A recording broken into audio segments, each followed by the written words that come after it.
je propose qu'on ouvre cette séance inaugurale. Moi, je suis François Sarkozy, je suis médecin et j'ai l'honneur d'être président du comité d'organisation. Donc, on va commencer cette ouverture par un tout petit accueil de ma part avant de passer aux choses sérieuses. Donc, Monsieur le directeur général de la santé, Madame la présidente de la Haute Autorité de Santé, Monsieur le président de l'Académie de médecine, cher Pierre Béguet, il paraît qu'il faut être très conventionnel, je le suis, pas trop, mais un petit peu. Messieurs, mesdames, les présidentes et directeurs généraux, mes chers confrères, mes chers amis, au nom du comité de pilotage, du comité scientifique, avec mon cher François Bricaire qui le préside, et bien sûr de l'organisateur Repas Organisation et Anne Lebert, qui en est la directrice des entretiens de Bichat, nous sommes très heureux de vous accueillir aujourd'hui aux entretiens de Bichat, nouvelle édition 2016, mais aussi nouvelle génération. Je vais essayer de m'expliquer très brièvement sur cette nouvelle génération. En fait, vous le savez tous, ces entretiens de Bichat existent depuis 1947 et sont reconnus comme une plateforme de formation médicale continue de qualité pour les médecins généralistes, mais aussi pour d'autres professionnels de santé, et grâce à un dialogue entre les hospitalo-universitaires et les médecins généralistes, et c'est formidable, il faut que ça continue. Maintenant, avec le comité de pilotage, ça ne vous étonnera pas, me semble-t-il, on s'est aperçu que le monde avait changé, c'est le moins qu'on puisse dire, que les besoins en santé explosent, que les fossés se creusent selon son origine socio-professionnelle, selon son territoire, que les patients sont au centre du système, et c'est une bonne chose. D'ailleurs, ils sont là aujourd'hui, et on est très heureux de les avoir. Et du coup, ça nous semblait très important de revoir un petit peu le mode de fonctionnement, parce qu'il fallait fluidifier ce parcours de soins autour du patient, dans un certain nombre de cas, aider, apporter un certain niveau de conseil aux professionnels de santé qui peuvent, dans certains cas, être désorientés par cette révolution sans dessus-dessous. Et c'est ça les ambitions de ce qu'on a voulu faire. On a voulu réinventer un peu le Bichat du XXIe siècle en accompagnant ce changement de paradigme qui est de ne plus traiter une pathologie, mais de prendre en charge un patient. Et du coup, on a défini un nouveau positionnement pour les entretiens de Bichat. Alors, vous allez peut-être trouver ça un peu pompeux, mais si on n'est pas ambitieux, personne ne le sera à notre place. On souhaite devenir le carrefour entre la médecine hospitalière et la médecine en ville. On souhaite devenir une plateforme d'échange entre les expertises, les compétences, les expériences, avec un échange bidirectionnel, bien sûr, de la part des experts hospitalo-universitaires, de la part des institutionnels, mais aussi de l'expertise terrain qui est ô combien importante. De ce fait, on a changé les choses à Bichat. D'abord, nous avons des nouveaux venus et je suis très heureux d'accueillir aujourd'hui pour la première fois les pharmaciens, les infirmiers, les kinésithérapeutes, l'hospitalisation à domicile, les maisons de santé pluriprofessionnelles, et j'en passe, et des meilleurs, et bien sûr les patients, avec deux associations de patients qui nous ont fait l'amitié de venir, Europadonna, qui sera avec nous à la séance inaugurale, et l'Association française des diabétiques de France, qui est venue aussi. On a choisi un fil rouge. Fil rouge, pourquoi ? Eh bien, on a eu un petit peu de chance, on était un peu précurseur au sein du comité de pilotage, parce qu'il y a un an, on s'est dit, finalement, il nous semble que nos concitoyens sont un peu sceptiques vis-à-vis de la vaccination, et ça commençait à nous inquiéter, et finalement, on n'avait pas de boule de cristal, mais on a vu qu'on avait un peu le vent en poupe et on a vu la création du débat citoyen. On en parlera avec Alain Fischer. On a vu les 41% de scepticisme parmi les Français, pays le plus sceptique du monde, le pays de Pasteur. C'est un petit peu dommage. Et comme on ne fait pas les choses à moitié, on s'est dit, le fil rouge, c'est la session inaugurale. Ce sont de nombreuses tables rondes. Je ne vais pas les décrire, vous les avez dans vos programmes. Et c'est aussi, parce qu'après tout, une image vaut mieux que 1000 mots, un kiosque de vaccination. Je vous invite tous à aller vous faire vacciner. Il faut juste vous inscrire. Il va être inauguré au décours de cette session inaugurale par notre directeur général de la santé, l'ARS Île-de-France, la CNAM et la mairie de Paris qui nous fait l'amitié de venir. Un changement de programme. Malheureusement, il y a 2 jours, nous avons appris que notre ministre de la Santé ne pouvait pas venir pour des raisons de changement d'agenda et de volonté ministérielle. Donc, j'en suis absolument désolé. Alors, on va rentrer, bien sûr, dans le vif du sujet. Notre séance inaugurale, c'est où en est-on avec la vaccination, vaste programme, et je cède bien volontiers la parole au professeur Benoît Vallée, notre directeur général de la santé. Benoît.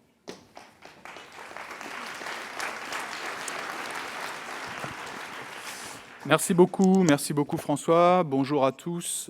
La ministre n'est pas là, mais je suis là aussi pour la représenter. Donc, j'accueillerai aussi vos commentaires et vos questions. Et comme François nous a dit qu'il fallait nous adapter, savoir être souple, eh bien, je vais tout de suite proposer un peu de souplesse. Et plutôt que de faire immédiatement un petit topo d'introduction, je vais passer la parole à Alain Fischer, parce qu'en fait, Alain a une nécessité d'agenda qui est imposée par un avion, et c'est assez compliqué de retarder les avions, même quand on est le président de la grande concertation citoyenne sur la vaccination. Alain, si tu veux bien nous en dire deux mots, et puis ensuite je reprendrai derrière toi. Merci beaucoup Benoît d'avoir l'amabilité de me laisser parler avant toi, ce qui ne devrait pas être le cas. Mais disons, nécessité fait loi, parce que je pars prendre un avion pour Budapest, faire des cours en tout début d'après-midi. Je suis ravi que cette session sur la vaccination inaugure ces nouveaux entretiens de Bichat. Chacun d'entre nous sait que la vaccination avec l'hygiène sont certainement les deux mesures les plus importantes en santé qui ont sauvé le plus de vies au monde, et que la vaccination s'est développée à partir du 19e siècle et a pris son essor au 20e siècle, et que des progrès continuent d'être faits de façon régulière dans l'élaboration de nouveaux vaccins, dans la préparation de vaccins, dans l'évaluation des vaccins. Mais néanmoins, et peut-être par défaut, du fait de son succès, du fait que des maladies ont complètement disparu, et on peut évidemment penser à la variole, ou presque disparu, les grandes maladies infantiles que nous connaissons tous, peut-être du fait de son succès, la vaccination aujourd'hui est mise en doute. Comme vous le savez, une partie non négligeable de la population, mais aussi des soignants, des médecins ou d'autres personnes impliquées dans les soins hésitent face à la vaccination. Ce constat, bien sûr, a été fait par beaucoup, par nos autorités de santé, et la ministre en particulier a pris la mesure de cette situation et a donc mis en place tout d'abord un effort de réflexion. Je fais allusion en particulier au rapport de Madame Hurel, qui est très riche, qui a été rendu en début d'année. Elle a proposé déjà quelques mesures, et puis elle a souhaité que se développe une concertation citoyenne, c'est-à-dire l'idée qu'un débat avec la population, autant que faire se peut, puisse aider à répondre à la question de comprendre cette hésitation et bien évidemment, surtout, au-delà du diagnostic, proposer un traitement, c'est-à-dire comment améliorer la couverture vaccinale, comment rétablir la confiance. Donc j'ai l'honneur de diriger avec Madame Claude Rambaud ce comité d'orientation qui cherche à répondre à ces questions. Et nous appuyons sur toute une série de moyens classiques, par exemple des auditions. Quelques-uns qui sont présents dans cette salle ont été auditionnés par nous, mais aussi, et c'est là l'esprit de cette concertation, en recourant à l'expression et à la discussion avec le public de nos concitoyens et aussi, je dirais, le public des soignants en général, à travers l'ouverture d'un espace qui est encore ouvert aujourd'hui d'expression sur Internet participatif, qui est ouvert jusqu'au 13 octobre, où quelques milliers déjà d'éléments d'expression sont survenus, mais peut-être encore plus important, à travers des enquêtes d'opinion, et surtout le fait que 2 jurys de citoyens, d'une part, et de professionnels de santé non spécialisés dans la vaccination, se sont réunis, ont travaillé d'arrache-pied, je veux dire que c'est assez remarquable et je leur rends hommage, ont plongé dans ces questions, et je pense que lorsque nous pourrons discuter de leurs résultats et des propositions que nous pourrons formuler au décours, vous vous apercevrez, et je suis sûr que vous n'en serez pas surpris, de la qualité du travail qu'un groupe de citoyens qui ne connaît a priori pas grand-chose à la vaccination peut élaborer. Donc ce travail est presque terminé, puisqu'ils sont en train de finaliser la rédaction de leurs avis. Et à partir de ces avis, notre comité d'orientation, dans les prochains jours, les toutes prochaines semaines, va faire son propre travail et élaborer les recommandations qu'attend la ministre, et j'imagine qu'attendent plus de personnes que la ministre, avec l'espoir que ceci donc, contribue à améliorer la possibilité de vacciner nos concitoyens.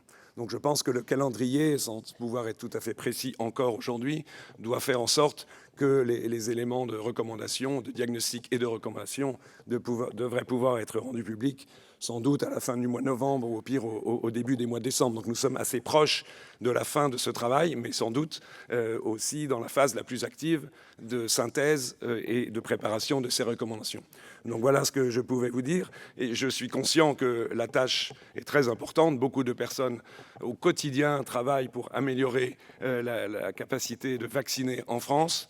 Donc j'espère que notre contribution aidera. Ce n'est qu'un élément. Il faut que ce soit suivi. C'est un travail de longue haleine. Et je pense que c'est un travail qui est sous notre responsabilité collective. Je vous remercie.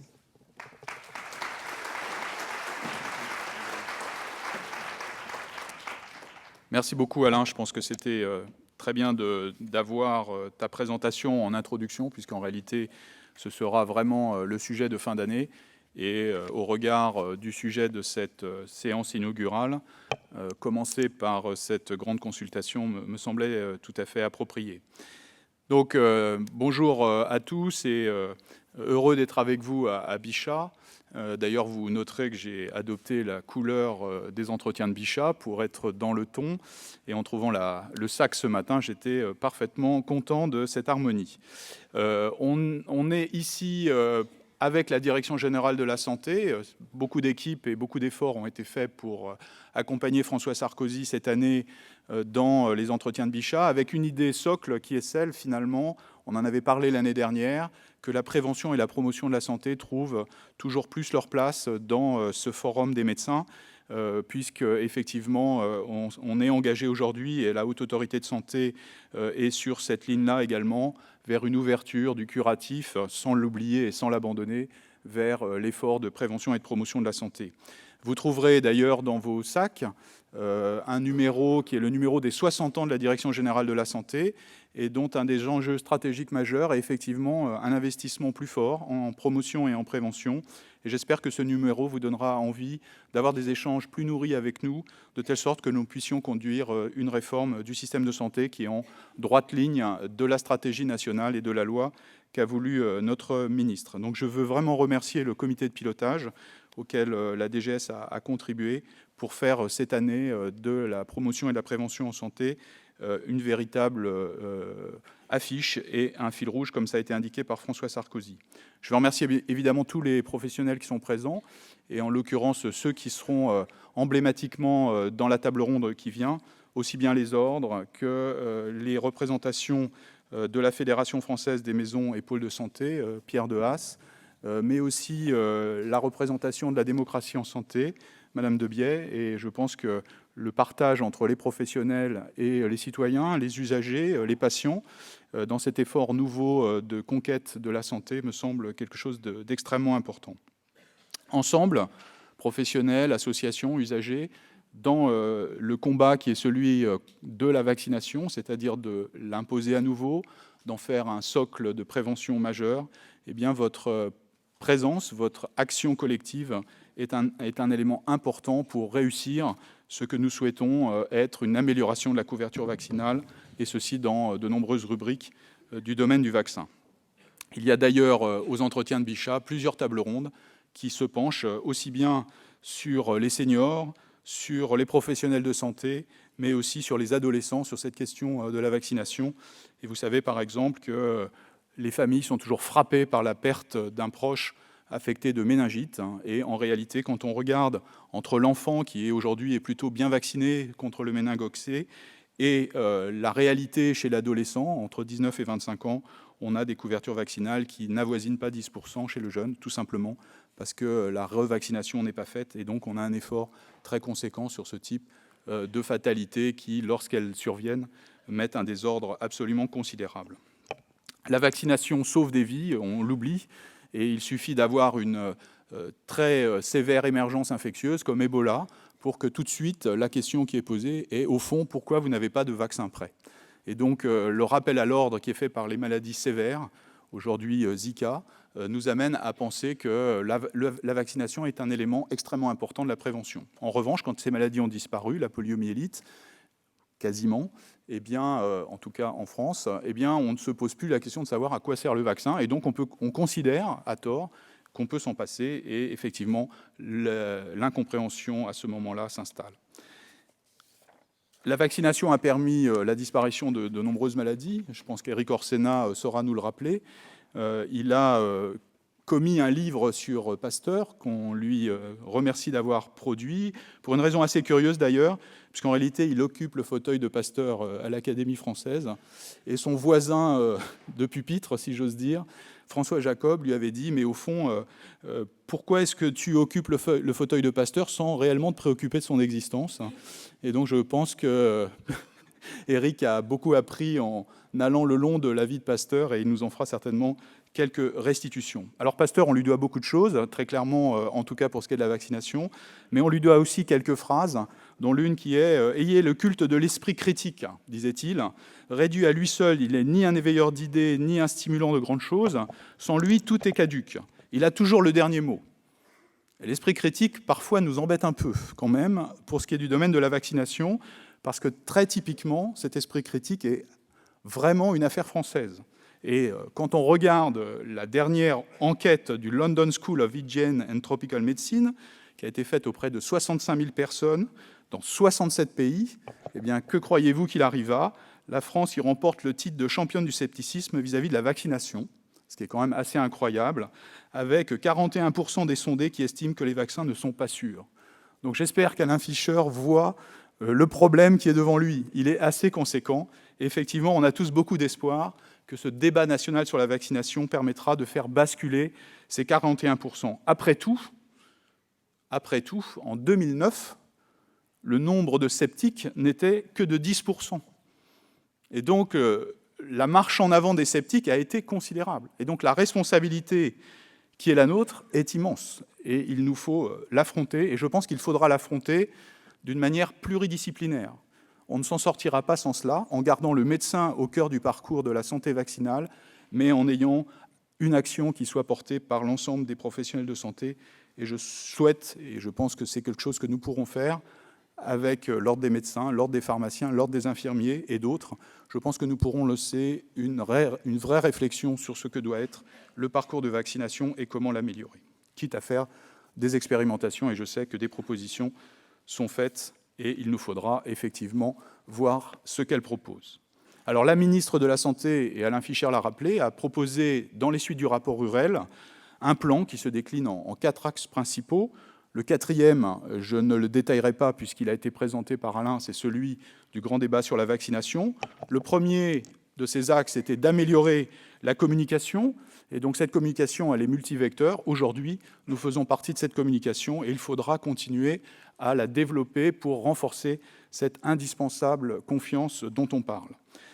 La Direction générale de la santé, avec des professionnels de santé que nous rencontrons maintenant de manière régulière pour préparer effectivement un certain nombre de réponses à des sujets sensibles sur la vaccination, a mis en place un numéro qui est une newsletter trimestrielle et qui peut changer son rythme de production en fonction de l'actualité et qui s'adresse à l'ensemble des acteurs de la vaccination. Elle est dans vos pochettes, je crois, ou en tout cas, elle a été relayée assez largement, et en particulier dans la dernière lettre de l'Ordre des médecins, et je remercie Patrick Bouet pour cette incrustation dans sa lettre, et je pense qu'il est indispensable que tous les vecteurs de communication vis-à-vis des professionnels permettent à cette communication sur la vaccination, qui s'occupe de sujets multiples, puisse être proposée. Nous avons également mis en place, avec l'Agence nationale de santé publique, dont je remercie pour la contribution, notamment pour réaliser l'accompagnement du débat sur la vaccination, mais aussi sur beaucoup de ces éléments auxquels je fais référence aujourd'hui, a mis en place aussi, donc la NSP, un site internet dédié qui permet de mettre en œuvre un certain nombre de documents et d'éléments relatifs à l'actuel grand débat sur la vaccination. Nous avons mis aussi à la Direction générale de la santé un comité des parties prenantes qui réunit, au-delà des professionnels, la société civile, les patients, de telle sorte qu'on puisse effectivement avec eux nourrir cette question tout à fait indispensable à la prévention dans le domaine des maladies infectieuses.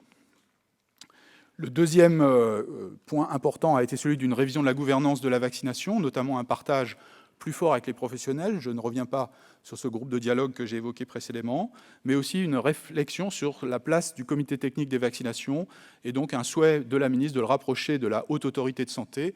Et donc c'est un travail que nous conduisons actuellement avec la présidente Agnès Buzyn pour définir les attributs de ce nouveau CTV au sein de l'HAS et en particulier des éléments sur l'impact médico-économique du vaccin et la valeur de ce vaccin également sur la politique vaccinale et son rôle notamment au regard d'enjeux qui sont des enjeux de niveau européen, de correction du calendrier, d'harmonisation de ce calendrier au niveau de l'Europe. La ministre rencontre d'ailleurs aujourd'hui le commissaire européen et ils aborderont le sujet de la vaccination et d'une possible organisation, d'une concertation sur l'harmonisation du calendrier vaccinal.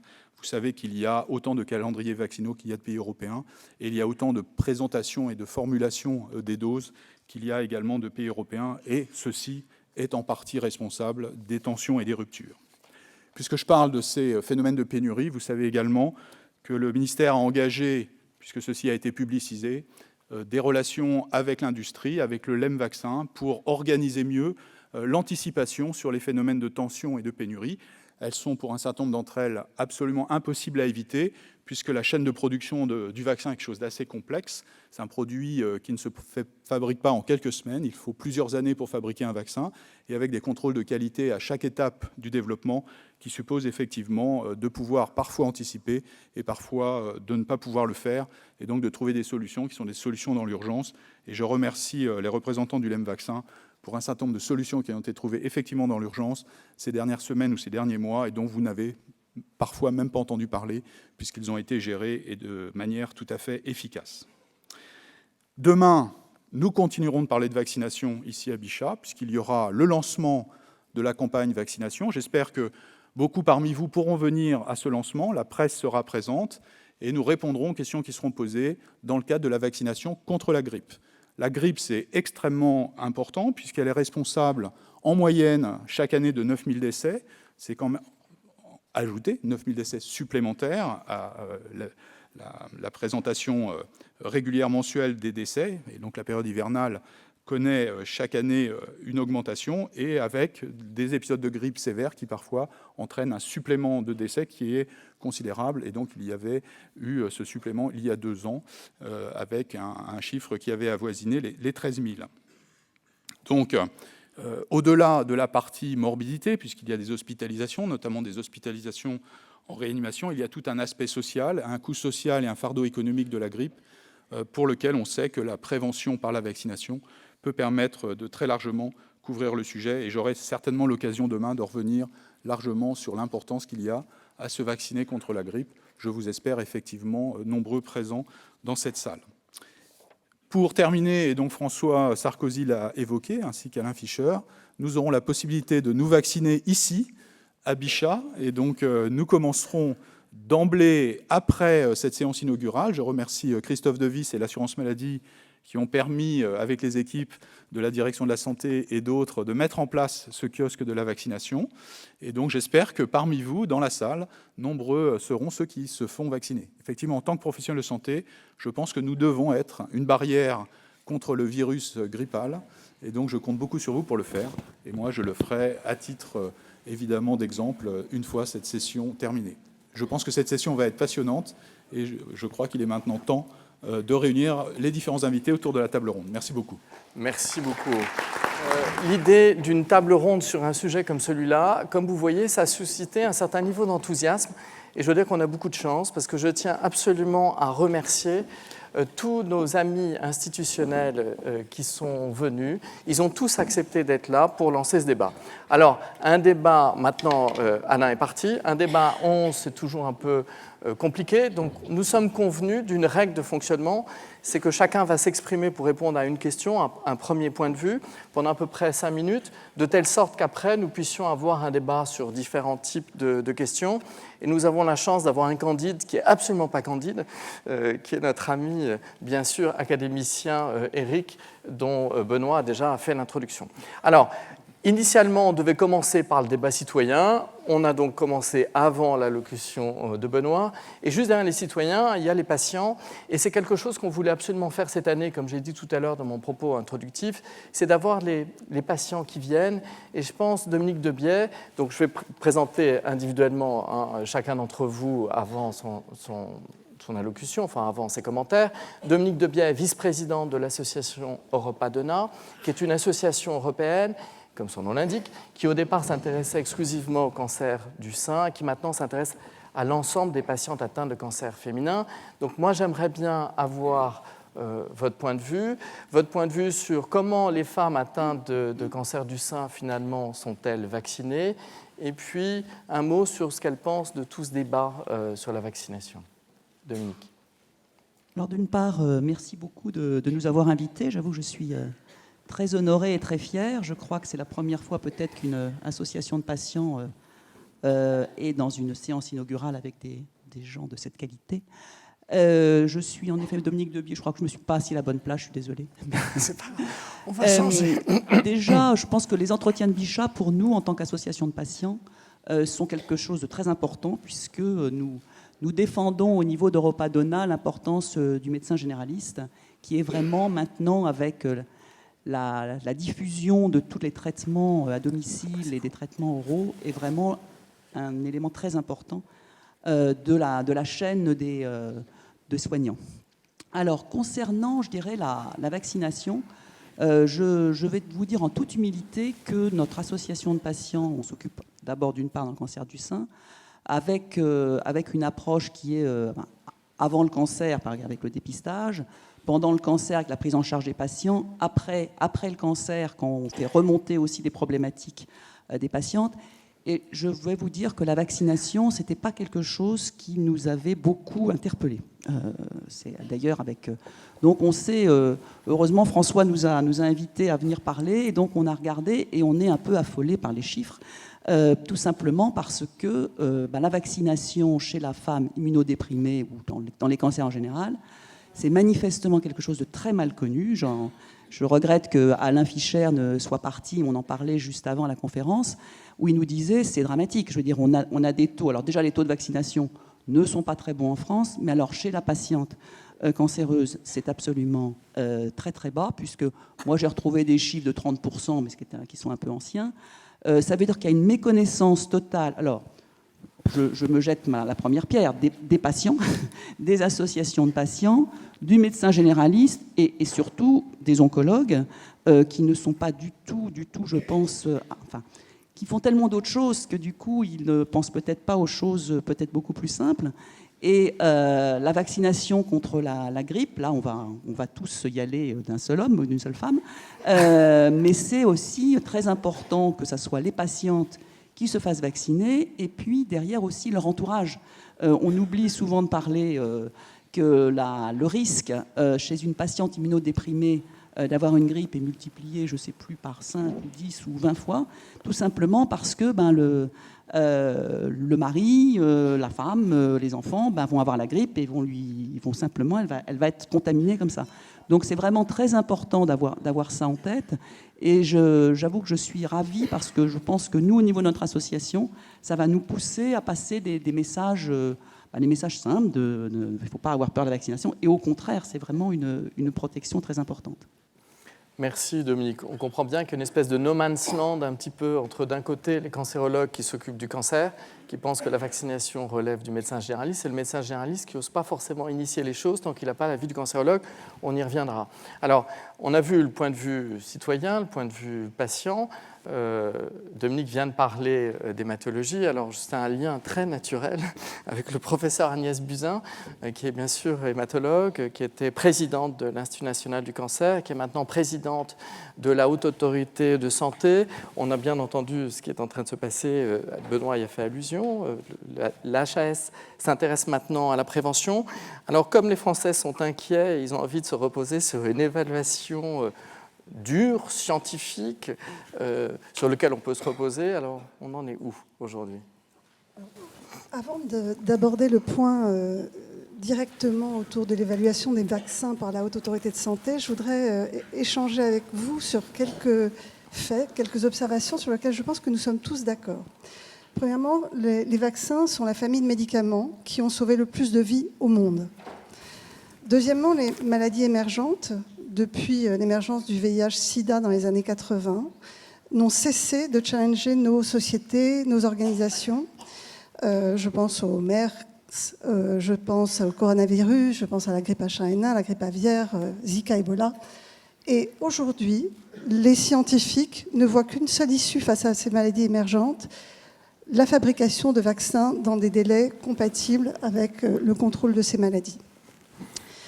Troisième fait, je pense que nous sommes tous d'accord, le vaccin est l'entrée de l'individu dans le système de santé, dans le parcours de santé. C'est le premier contact d'un individu avec son médecin généraliste ou son pédiatre. Et c'est là que tout se joue, c'est là où se noue la confiance, c'est là où le discours va être important à porter et où les discours de prévention peuvent le mieux passer face aux familles. Quatrièmement, la prévention doit reprendre un rôle central dans notre système de santé.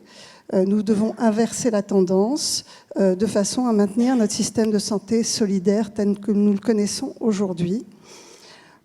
Or, aujourd'hui, les médecins sont probablement la catégorie professionnelle. Les médecins et les professionnels de santé au sens large, excusez-moi, sont probablement les personnes les mieux placées pour faire passer les messages de prévention, car les pouvoirs publics, pour X raisons, sont inaudibles ou peu crédibles ou décrédibilisés. Donc, voilà où nous en sommes.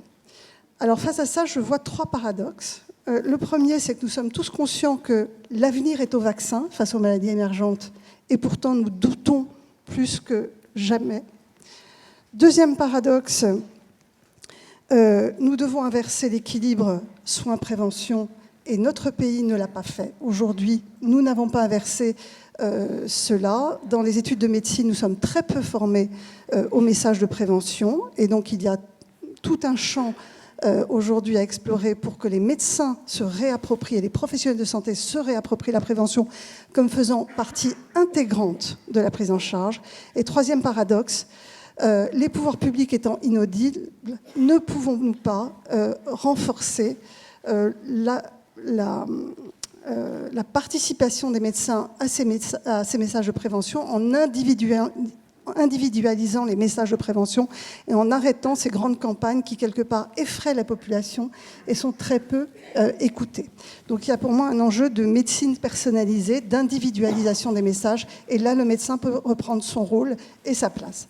Alors, trois paradoxes dont la HAS peut s'emparer.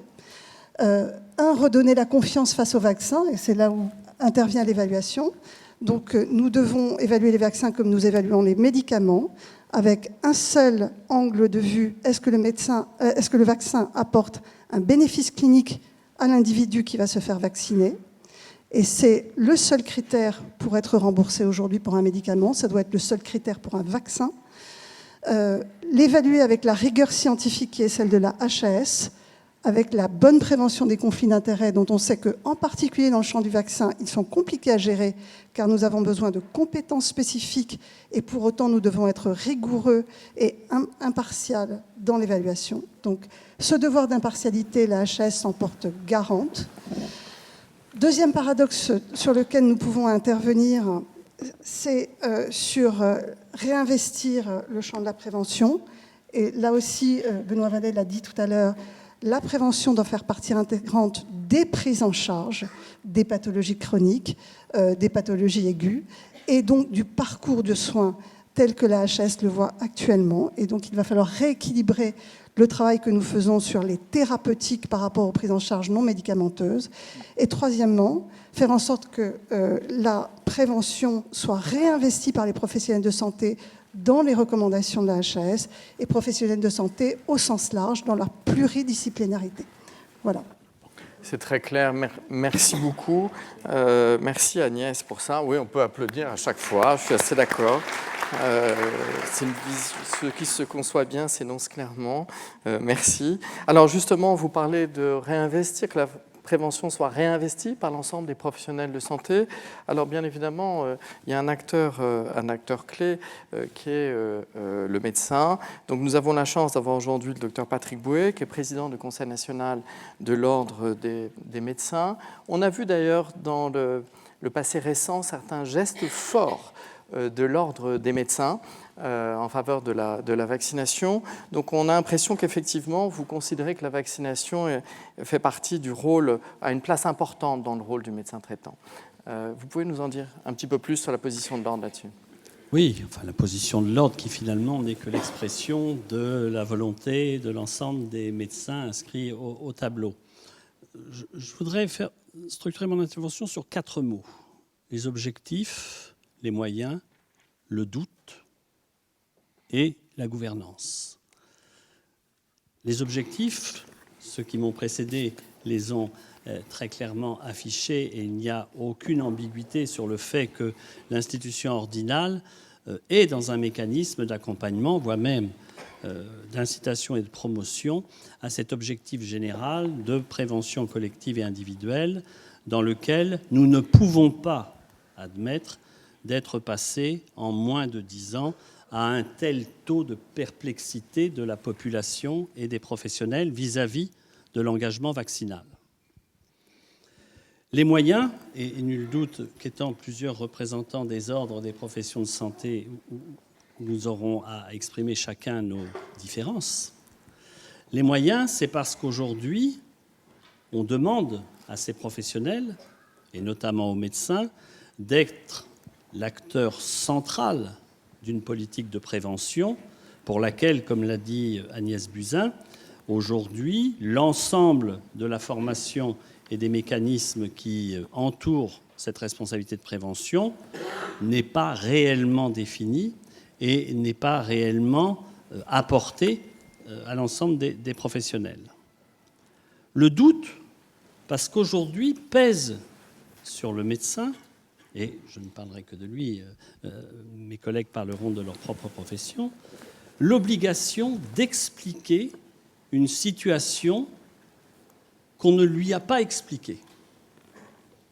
Et c'est une réelle difficulté, parce que dans l'acte, au-delà de l'acte technique, les fractions cutanées et l'injection, dans l'acte lui-même, il y a désormais non pas seulement expliquer ce qu'est la vaccination et pourquoi l'on vaccine, mais convaincre que l'acte de vaccination est un acte qui n'entraîne pas de risque ou qui n'est pas générateur de complications ou de difficultés. C'est-à-dire que finalement le vaccinateur est passé de l'acte technique de l'effraction dans une politique de prévention à une obligation de convaincre la personne en face de lui, à défaut quelquefois d'être lui-même totalement convaincu. Et on voit bien dans quelle situation tout ceci, aujourd'hui, amène la politique générale de vaccination. Et puis enfin, la gouvernance. Parce qu'enfin, dans la réflexion qui est la nôtre, et on a eu l'occasion d'échanger avec Benoît Vallée largement sur ces sujets, s'il n'y a pas de gouvernance claire, il n'y a pas de politique vaccinale claire. Si la gouvernance exprime elle-même le doute, on ne peut pas reprocher à la population et aux acteurs d'être eux-mêmes dans le doute. Si la gouvernance n'affirme pas formellement une ambition collective en matière vaccinale, on ne peut pas faire peser sur le citoyen la responsabilité des doutes qu'il émet, ni sur le professionnel la responsabilité de l'échec de la campagne de vaccination, quelle qu'elle soit. Et donc, au travers de ces 4 mots, pour l'institution ordinale, pour l'ordre des médecins, se situe le confluent des problématiques. Nous pensons, nous, ordre des médecins, qu'il n'y a aucun doute à avoir, et c'est ce que nous avons fait, et je salue le président Béguet de l'Académie nationale de médecine, c'est ce que nous avons fait avec l'Académie nationale de médecine, en affirmant très clairement qu'il n'y avait pas pour nous de doute, d'une part. C'est ce que nous faisons dans le débat que nous avons avec nos collègues des professions médicales et paramédicales lorsque l'on parle des contenus métiers et des compétences partagées, et tout est à faire. Ne nous leurrons pas, nous pouvons l'affirmer les uns et les autres. Rien n'est fait, tout est à faire. Et nous allons nous réunir dans un séminaire avant la fin de l'année, l'ensemble des ordres, pour justement évoquer ces problématiques interprofessionnelles ou pluridisciplinaires. Et puis, on voit bien, il y a à nouveau besoin d'établir un consensus, il y a à nouveau besoin d'établir des lignes politiques claires, clarifiées, et finalement de comprendre comment s'articule le rôle du médecin dans ce dispositif général de prévention, parce que la vaccination n'est pas et ne sera jamais un simple geste d'effraction cutanée. Et notre débat doit être bien au-delà de ce geste d'effraction cutanée. Voilà en préambule, et avant que nous n'échangions, ce que je souhaitais dire. Président Bouet, merci beaucoup sur cette position claire. J'ai trouvé notamment tout bien sûr intéressant, mais notamment intéressant de nous avons la responsabilité de former, d'expliquer, alors que nous ne sommes pas nécessairement formés. Je pense qu'on y reviendra.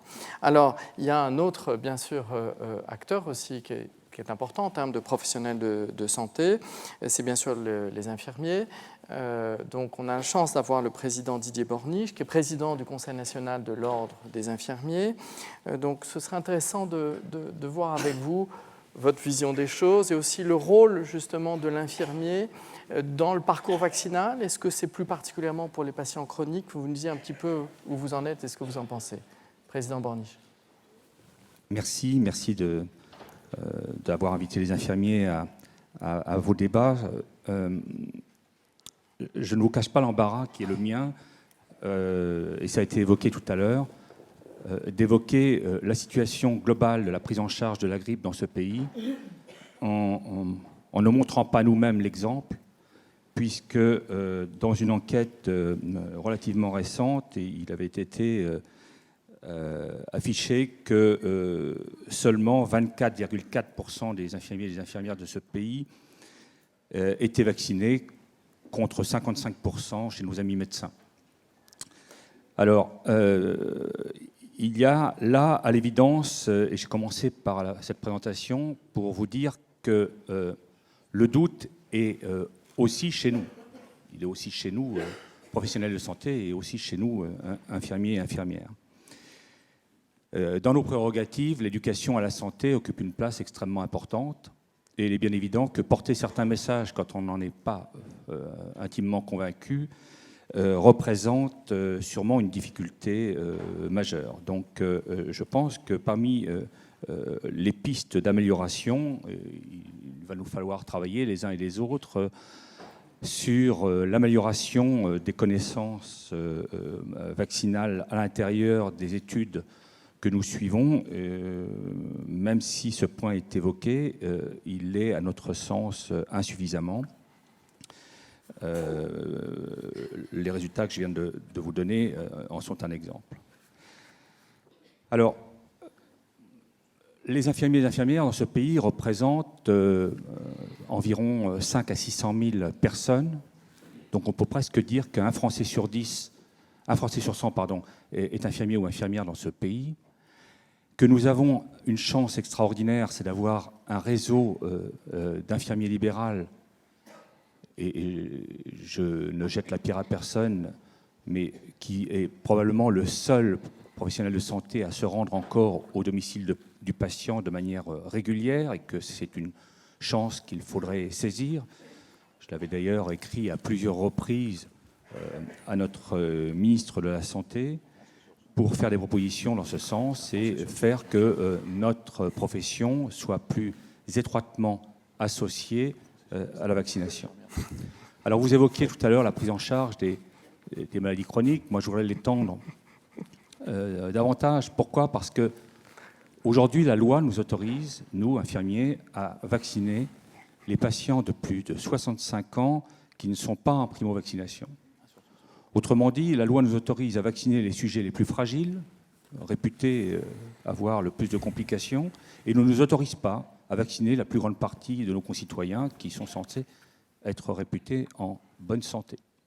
C'est un paradoxe, un de plus, auquel il faudra peut-être que nous apportions des réponses.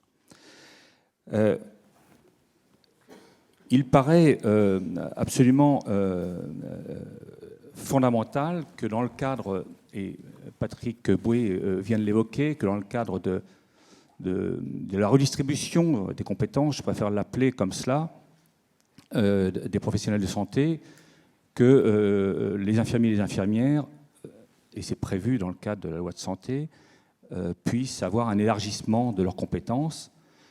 J'évoquais nos collègues libérales tout à l'heure, mais je peux vous dire que c'est vrai en santé au travail.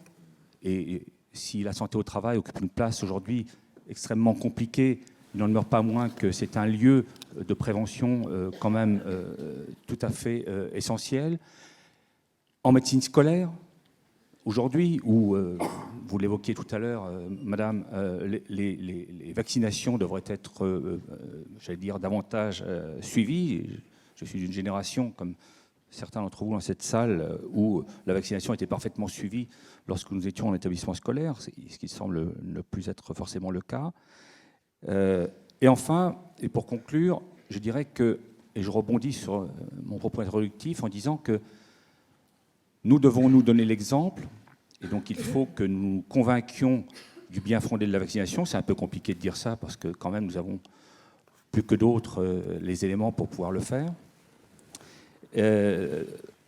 Pour que sur le terrain, nous soyons des vecteurs de prévention. Et des vecteurs de prévention, j'exerce dans une spécialité où la transmission de la grippe par un soignant auprès d'un patient peut avoir des conséquences absolument dramatiques chez les patients immunodéficients.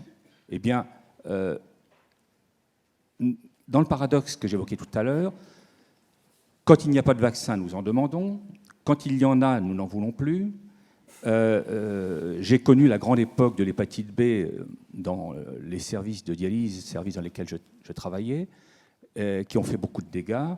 La vaccination est arrivée, elle a éradiqué quasiment l'hépatite B dans nos services, elle a sauvé des patients, mais elle a sauvé aussi des soignants, puisque nombre d'infirmiers et de médecins, entre autres, sont décédés à la suite de ces grandes épidémies.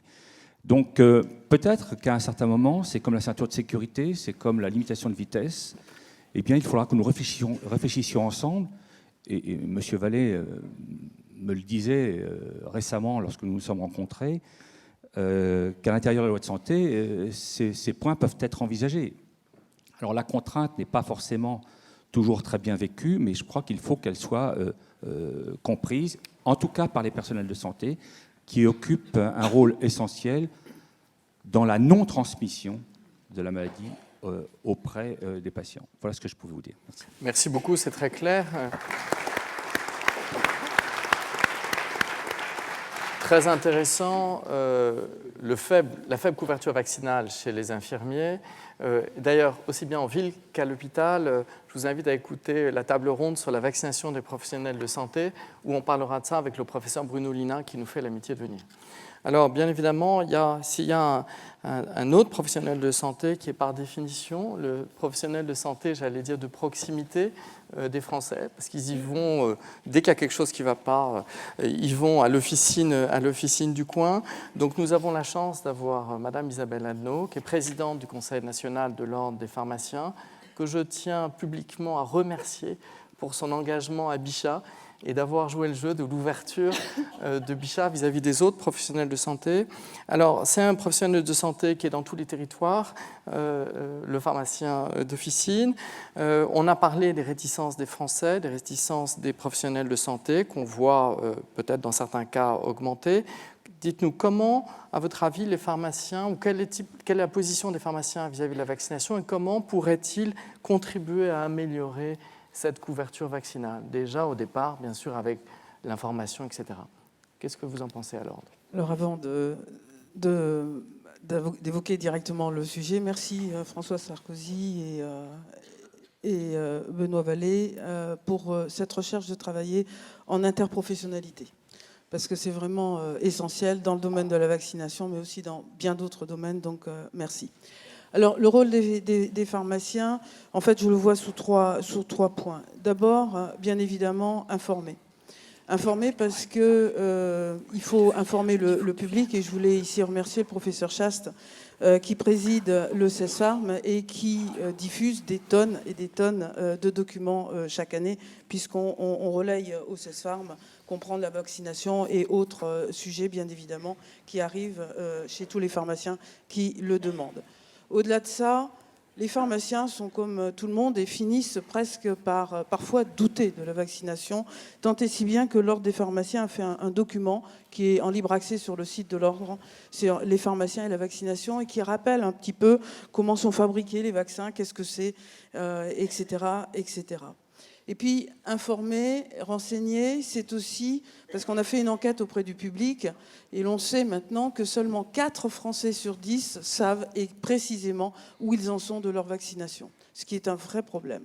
Du coup, bien évidemment, l'idéal serait dans le temps futur, et j'espère très proche, d'avoir une information centralisée pour l'ensemble des professionnels de santé sur ces questions de vaccins.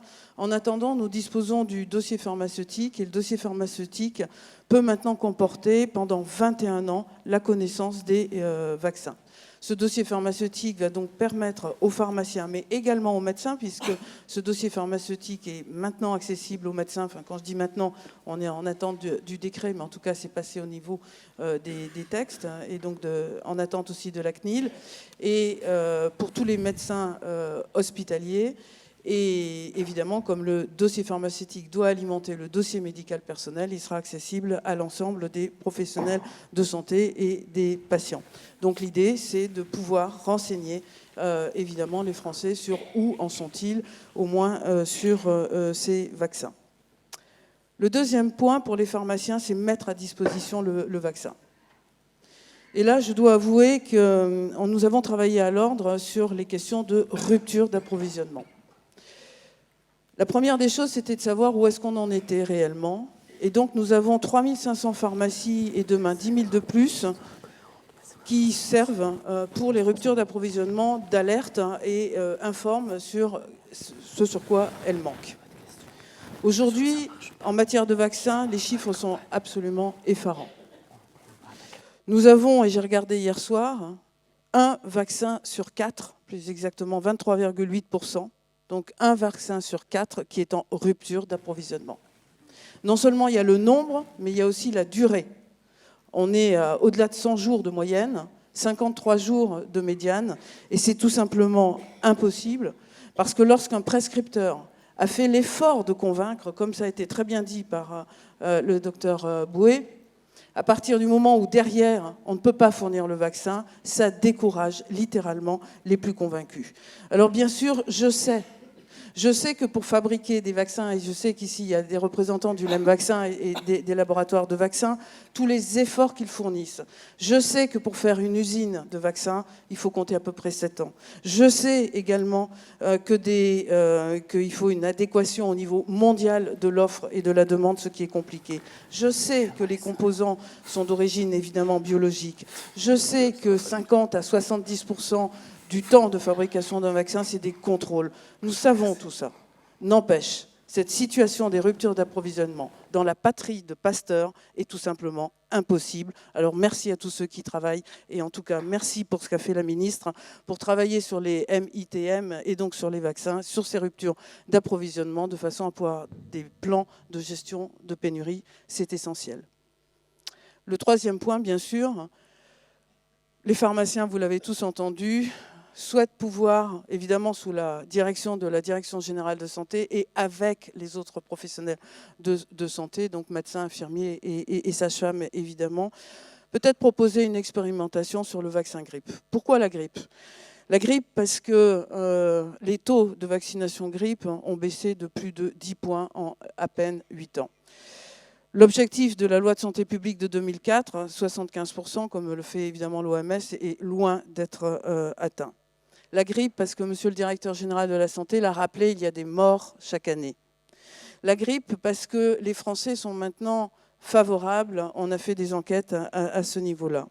Mais la grippe surtout, et également, parce que les signaux en pharmacovigilance sont excessivement faibles, et parce que le vaccin de la grippe est un vaccin non vivant, c'est une fraction antigénique protéique, qu'il n'y a pas d'aluminium, et que la littérature dit que les accidents directs, enfin les problèmes directs au moment de l'injection, c'est 9, exactement, je crois que c'est 9 cas sur 10 millions de doses. Donc du coup, ça peut être une marche, et ensemble, je souhaiterais en tout cas qu'ensemble, avec les professionnels de santé, sous votre présidence, monsieur le directeur, nous puissions en parler. Voilà, alors pour finir, nous ce qu'on constate bien évidemment, c'est que les controverses politiques, sociétales, scientifiques, les ruptures d'approvisionnement font que vraiment ça décourage les plus convaincus et pourtant nous devons y aller tous ensemble. Et si j'osais, je dirais que nous sommes dans une galère, vraie galère pour la vaccination. Alors ramons tous ensemble et dans le même sens, tous les professionnels de santé, et je me réjouis à titre personnel et ès-qualité de cette concertation citoyenne qui a été lancée parce que les Français ont besoin de parler vaccin. Merci beaucoup.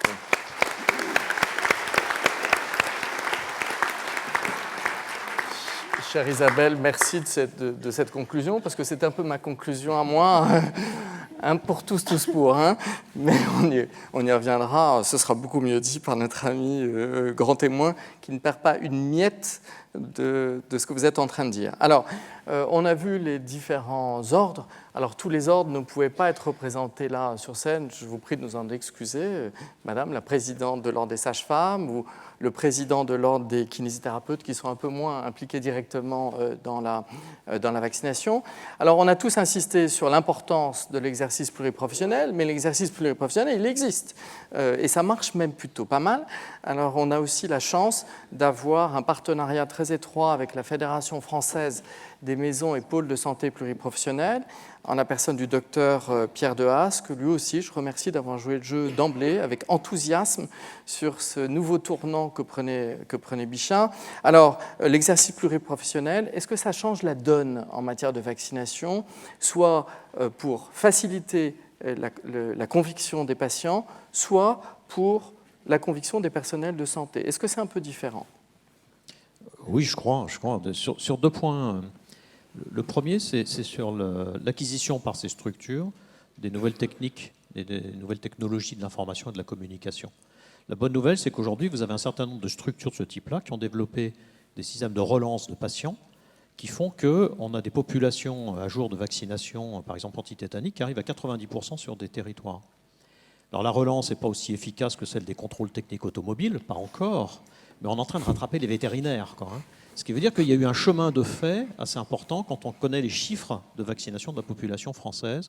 Et on peut dire que dans ces territoires-là où on arrive à des taux de 90%, on est plutôt satisfait. C'est-à-dire qu'on peut utiliser des nouveaux outils qui font que la population est à jour de vaccination et continue à l'être.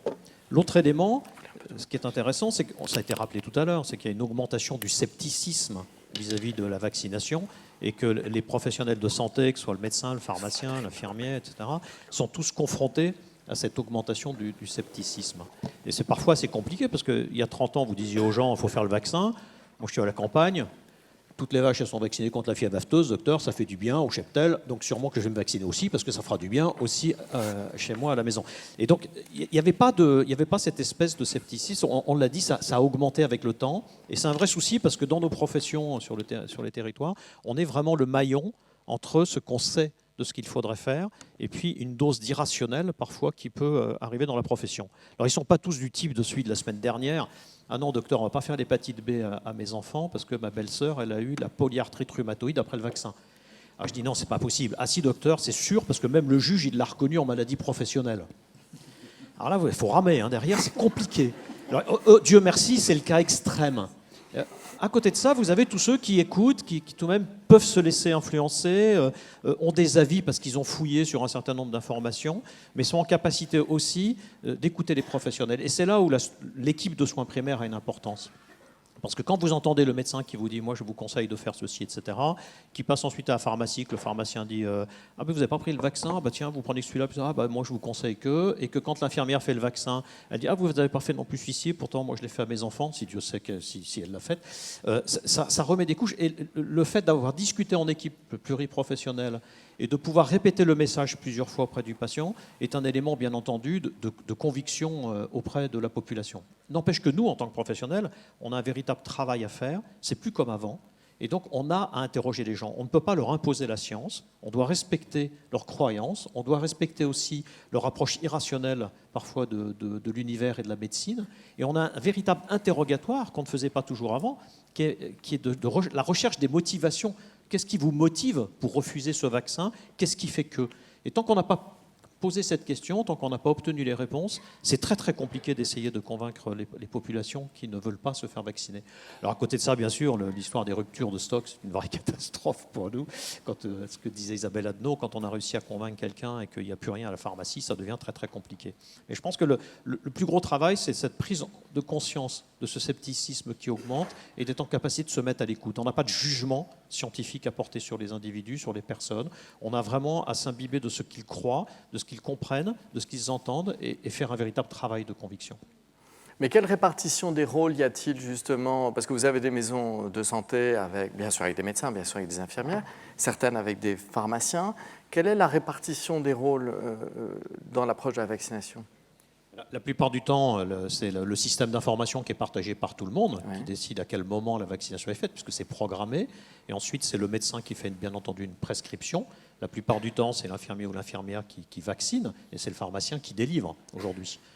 Peut-être que plus tard, ce sera aussi le pharmacien qui fera la vaccination, ce qui ne nous ennuie pas, puisqu'on a tous accès au même système d'information. L'important, c'est qu'il faut que ce vaccin soit pratiqué et qu'elle soit surtout indiquée dans le dossier et qu'il y ait un véritable suivi qui se fasse sur cette opération-là. Mais ma question, c'était aussi sur le type d'information apportée. Il y avait un article dans le New York Times il y a quelque temps qui disait qu'on mentait plus à son médecin qu'à son portable. J'avais trouvé ça extrêmement intéressant de ce que ça voulait dire. Donc on sait bien aussi à l'hôpital qu'on va dire des choses différentes à l'infirmière, différentes au pharmacien qu'au médecin. Est-ce que ça, vous le sentez dans la maison de santé? Est-ce qu'il y a des jeux de rôle, j'allais dire?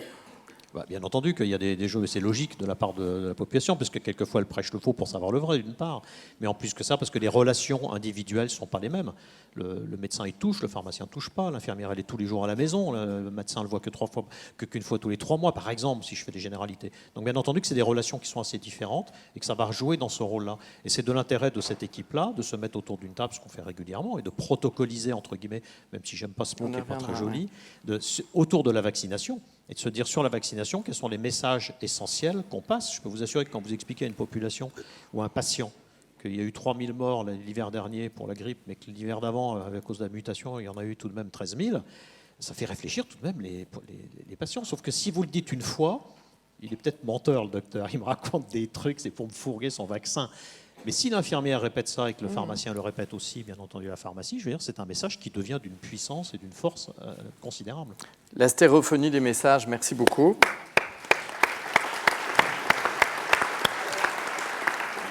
Quand on travaille en communication, on sait qu'un message est entendu lorsqu'il est répété.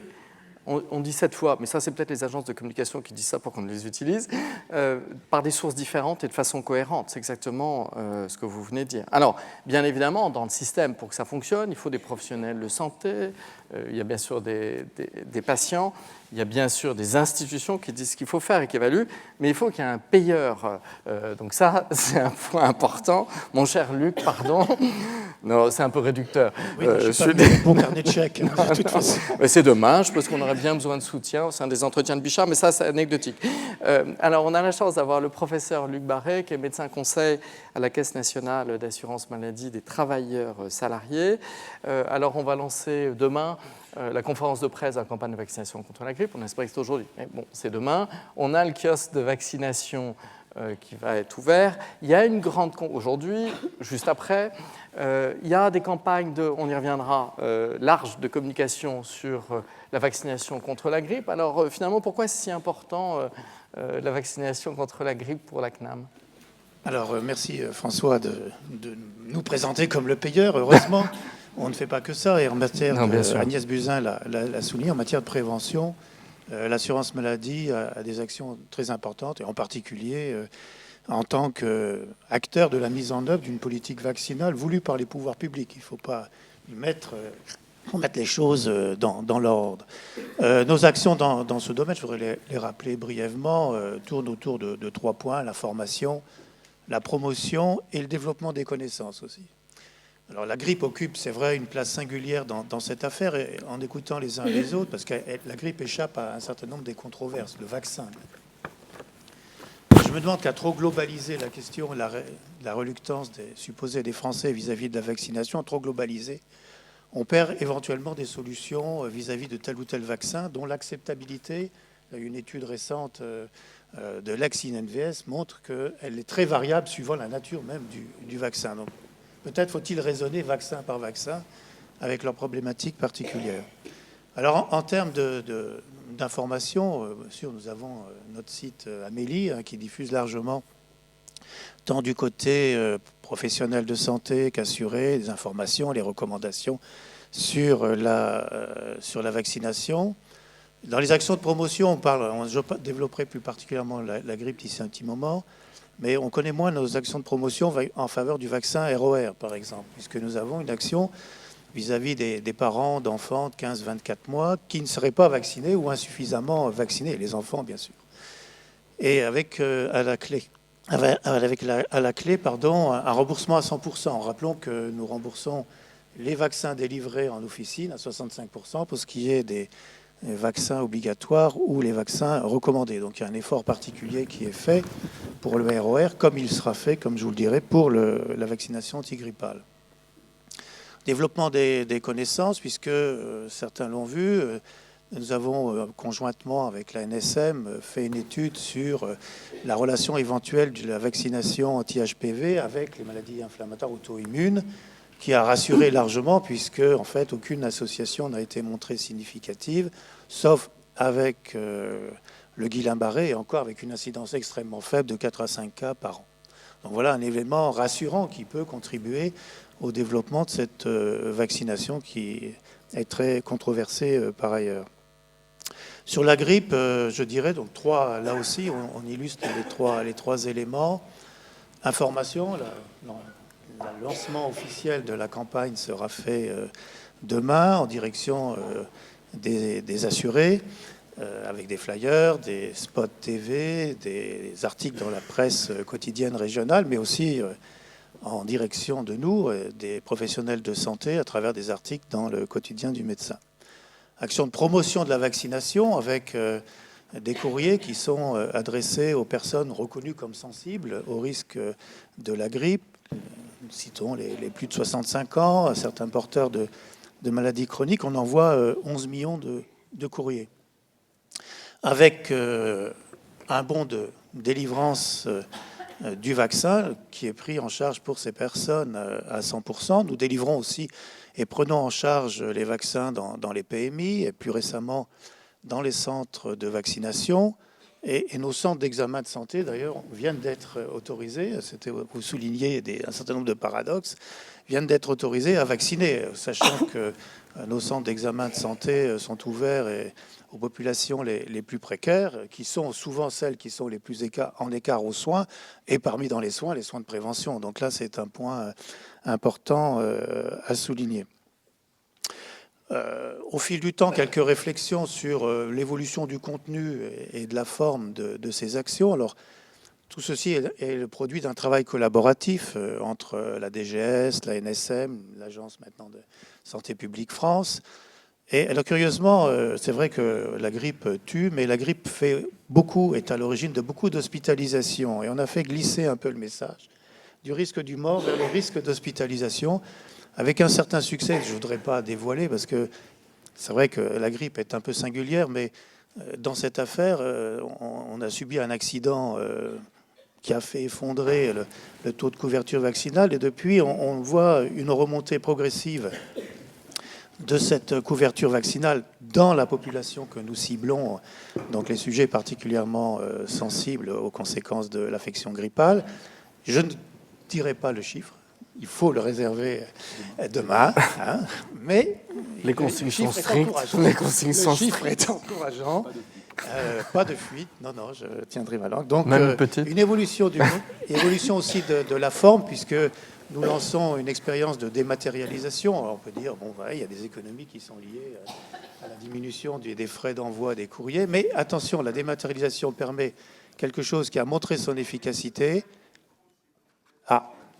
Quelque chose qui a permis, qui a montré son efficacité, à savoir la dématérialisation permet les relances.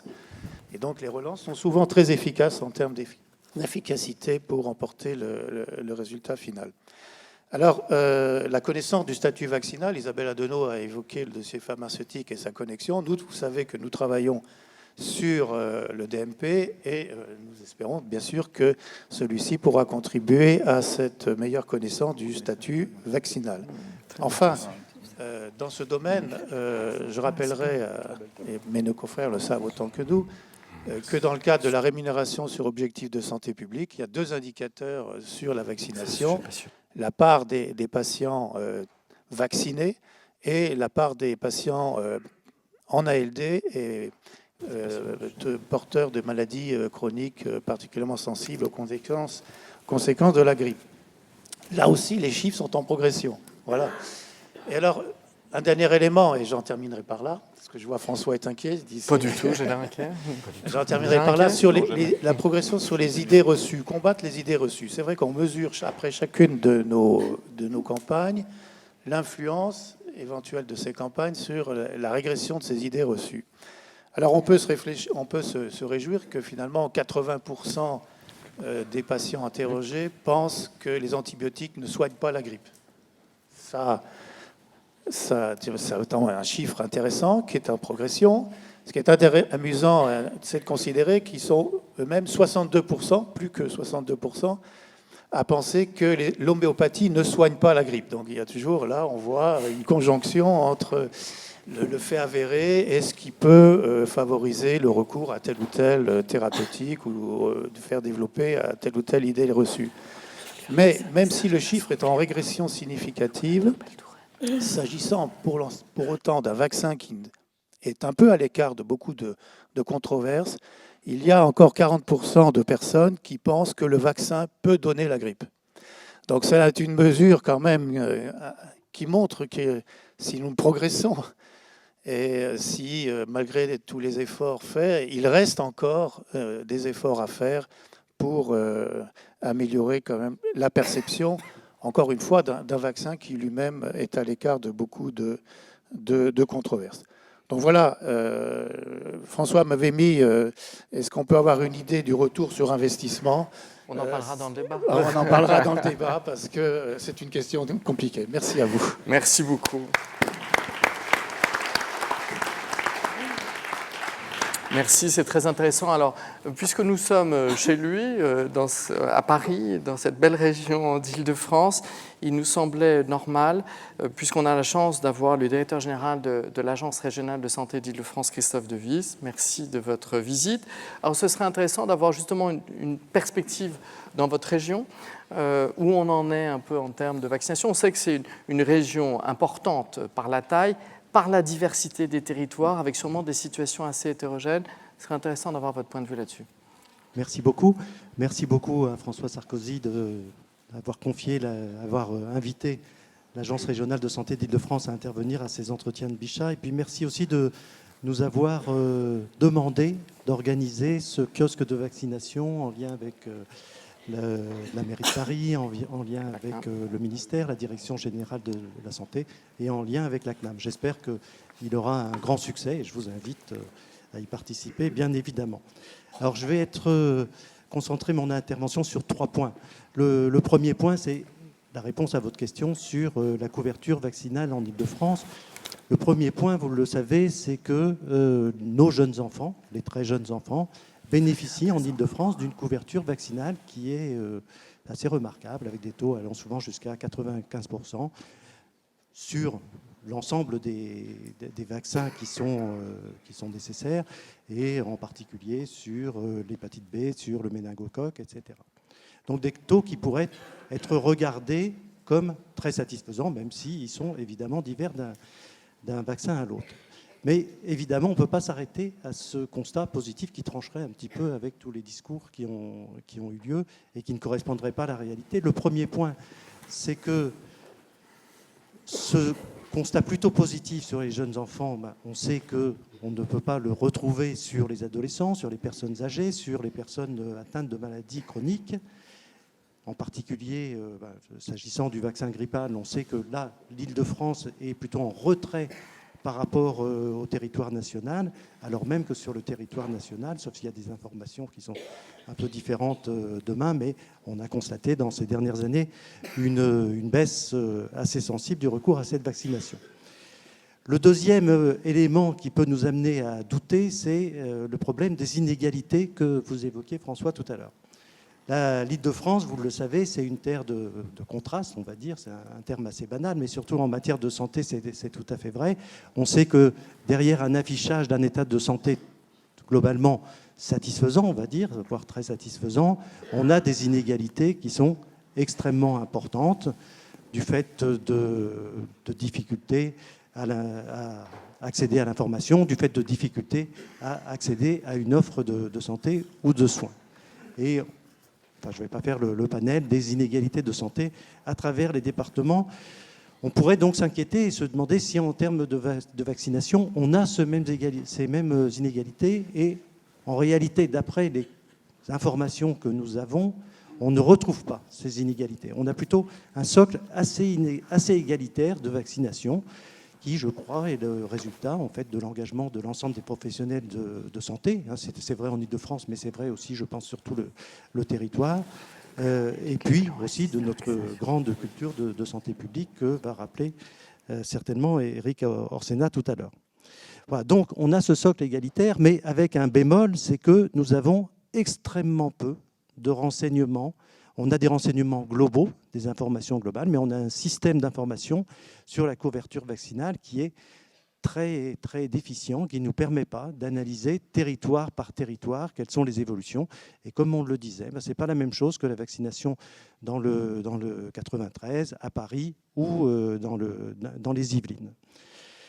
On a des problèmes, des inquiétudes qui viennent du coût du reste à charge sur certaines vaccinations, qui viennent des difficultés sociales de nombre de franciliens, qui viennent des phénomènes d'errance, qui viennent des phénomènes de difficulté à accéder à l'offre de soins. Et de tout ça, on n'arrive pas à avoir une vision très, très complète. Mais on peut avoir des analyses. On a fait une analyse très intéressante sur les enfants qui n'ont pas de logement. Et on est arrivé à un constat très, très clair, c'est assez binaire, c'est que les enfants qui n'ont pas de logement mais qui sont nés en France bénéficiaient ou ont bénéficié d'une couverture nationale très bonne, identique à celle de la moyenne nationale, et les Français qui sont nés à l'étranger et qui n'ont pas de logement, eux, bénéficient d'une couverture vaccinale très mauvaise, voire catastrophique. Et cela alors même qu'ils sont depuis 2, 3, 4, 5 ans en France. Donc vraiment des phénomènes de rémanence très, très, très importantes et très inquiétants. Nous n'avons aucune information sur la différence du taux de vaccination à Paris, du taux de vaccination à Bobigny, du taux de couverture vaccinale à Villeneuve-la-Garenne, etc. Donc ça doit être un des objectifs que nous devons partager avec vous, avec l'ensemble de la communauté, d'essayer d'avoir ce diagnostic qui nous permettra d'agir au mieux. Et je crois que c'est d'autant plus important que, et là je vais revenir très très vite sur le sujet qui a été longuement évoqué, c'est-à-dire le doute qui aujourd'hui partage l'opinion sur les mérites des vaccins, les biens fondés du vaccin. Je pense qu'en Île-de-France, comme sur le territoire, il y a quand même une adhésion assez profonde au bien fondé de la vaccination, qui est une opération de prévention assez remarquable par son caractère à la fois individuel et collectif. C'est quelque chose d'assez exceptionnel, sans parler de son histoire en France. Mais la pléthore d'informations, et notamment avec le développement d'Internet, la pléthore d'informations diverses et variées, contradictoires, fausses, voilà, a semé le doute. Elle a semé le doute d'abord dans une population qui était justement avide de ces informations et à même de les récolter, mais elle a semé le doute bien au-delà.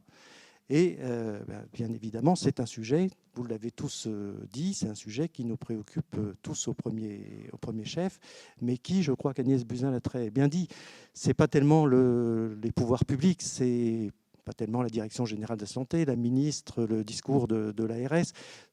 Tous ces discours sont plus ou moins audibles. Ce sont vraiment les professionnels de santé qui doivent prendre en charge cette explication, cette force de conviction pour arriver à lever les doutes. Et en disant ça, je suis bien conscient de toutes les difficultés que rencontrent les professionnels de santé aujourd'hui sur cette thématique. Difficultés qui sont liées aux difficultés de compréhension d'une partie de la population, difficultés qui sont liées au temps disponible, difficultés parce que, je crois que François, vous disiez, il faut 7 fois avant que ça soit compris. S'il faut 7 rendez-vous, ben, voilà, c'était quelque chose d'extrêmement lourd et j'en suis très conscient. Et puis, difficulté aussi du fait de la désertification médicale, on va dire, pour parler de façon un peu large, que nous connaissons dans une certaine mesure en Île-de-France, dans certaines zones rurales, le Sud 77, le Vexin, etc., mais surtout dans certaines zones urbaines sensibles. Et puis je voudrais en venir à mon dernier point, qui est le sujet qui a été longuement évoqué aussi, qui est le sujet des pénuries vaccinales itératives. C'est un problème majeur pour l'Île-de-France, y compris pour le BCG aujourd'hui. C'est un problème majeur parce que ça nous amène à avoir des doutes sur notre capacité à assurer la vaccination des personnes qui en ont le plus besoin. Nous ne pouvons pas aujourd'hui savoir si nous assurons correctement cette vaccination.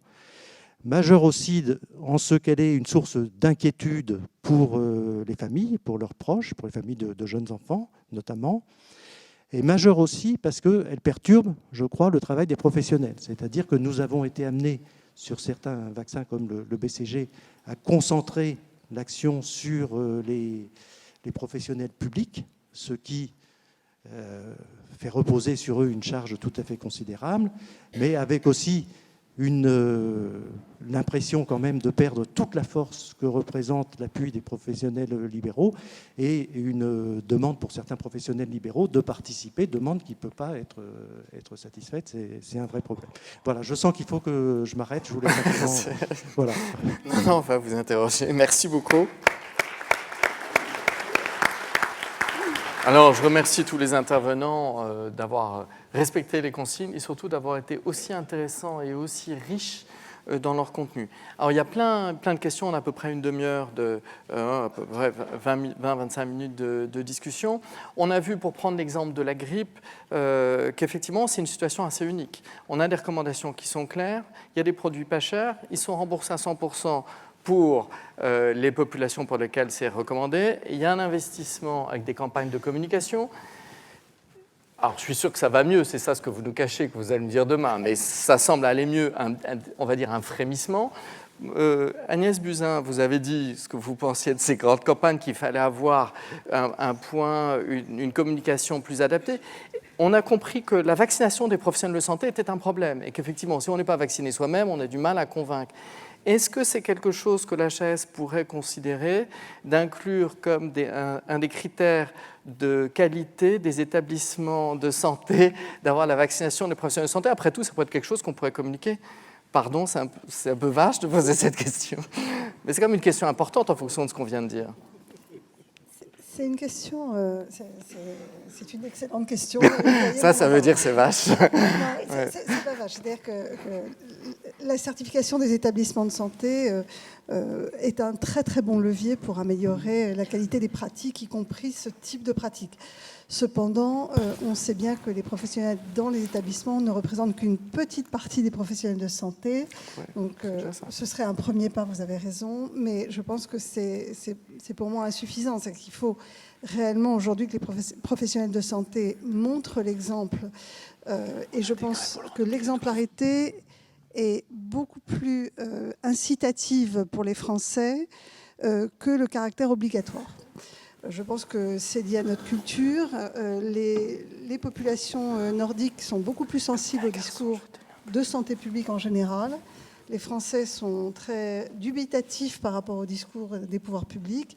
Et donc, je pense qu'il faut qu'on adapte nos leviers d'action à notre culture et au scepticisme qui est aussi historique, lié à l'affaire du sang contaminé, qui est quand même le point de départ du doute des Français vis-à-vis du monde de la santé.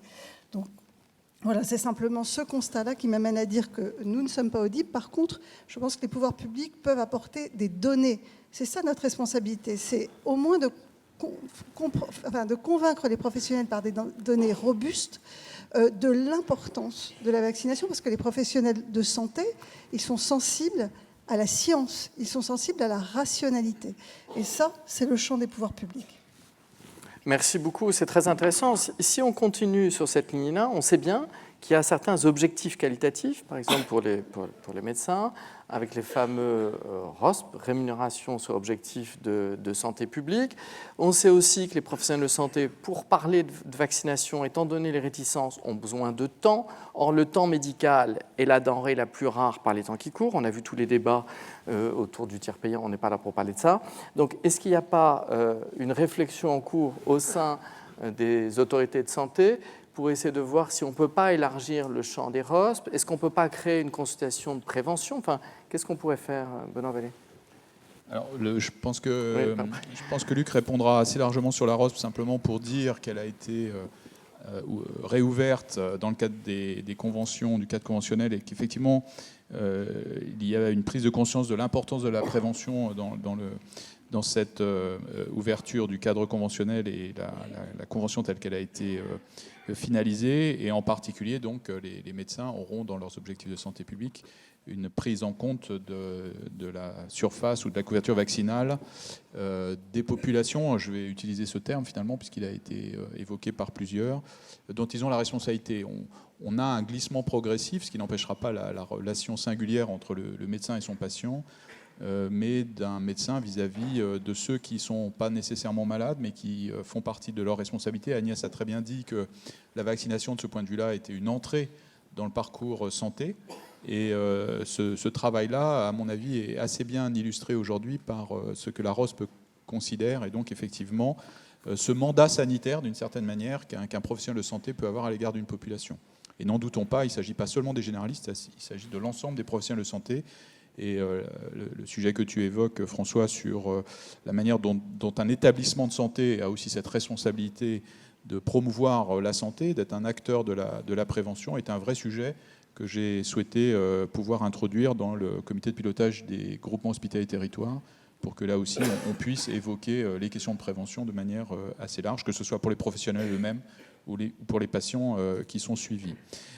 Agnès a aussi évoqué les données robustes. C'est un des objectifs de l'outil de communication que le ministère a mis en place, et il ne l'a pas mis en place tout seul, parce qu'effectivement la parole publique est assez contestée aujourd'hui, et donc il l'a mis en place avec vous, les professionnels de santé, pour effectivement s'adresser le plus largement possible à ces professionnels, en ayant très clairement l'idée que les messages seront relayés en proximité aux patients.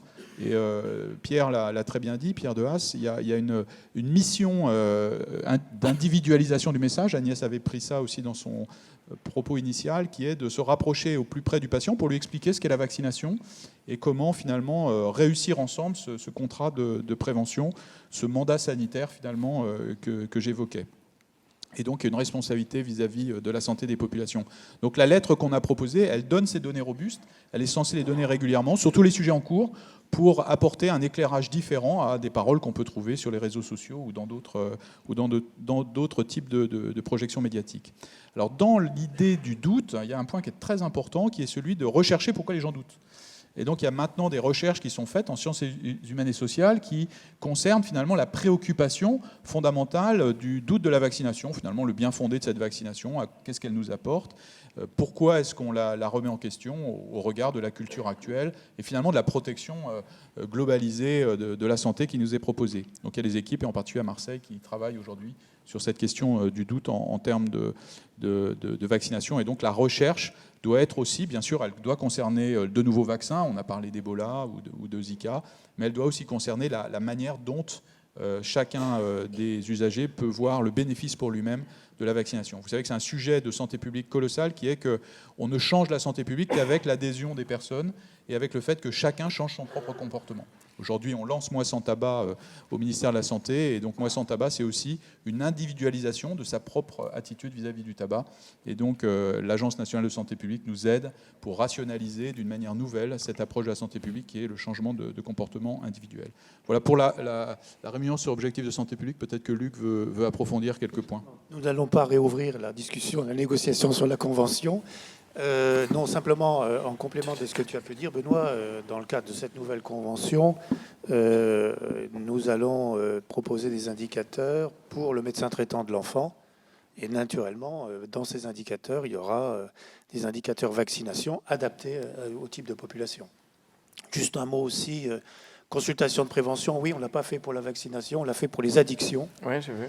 Consultation de repérage, pourquoi pas un jour mettre sur la vaccination. Vous voyez qu'il y a des scoops à Bichat. Donc on va lancer la réflexion là-dessus. Justement, je profite de ça et de la présence de notre ami, que je remercie, le professeur Jean-Louis Touraine.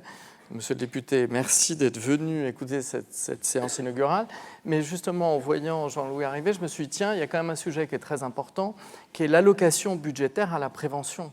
On a parlé de ça et peut-être il n'y a pas suffisamment, c'est une discussion sur le PFSS en ce moment, c'est le moment ou jamais, donc profitez donc de la présence du professeur Touraine pour lui faire passer des messages. Est-ce qu'il faut, comment se passent les arbitrages? Parce qu'on parle beaucoup de prévention, mais étant donné qu'on est plutôt court-termiste dans notre pays, on n'alloue pas beaucoup de ressources là-dessus. Tu veux redire un mot ou Luc là-dessus? Très rapidement, la prévention est le parent pauvre de l'enveloppe santé. C'est 8 à 9% de l'ensemble du budget santé. On peut discuter parce que les périmètres peuvent varier entre la prévention primaire, la prévention secondaire ou la prévention tertiaire. Mais peu importe, on va dire pour la prévention primaire, le périmètre, si on prend celui-là, c'est vraiment le parent pauvre de l'enveloppe santé. N'en doutons pas, comme l'a très bien dit Agnès Buzyn, si on ne change pas cet équilibre, on va engendrer des maladies chroniques toujours plus avant. Le tabac engendre non seulement des décès, mais aussi des maladies chroniques tout à fait invalidantes.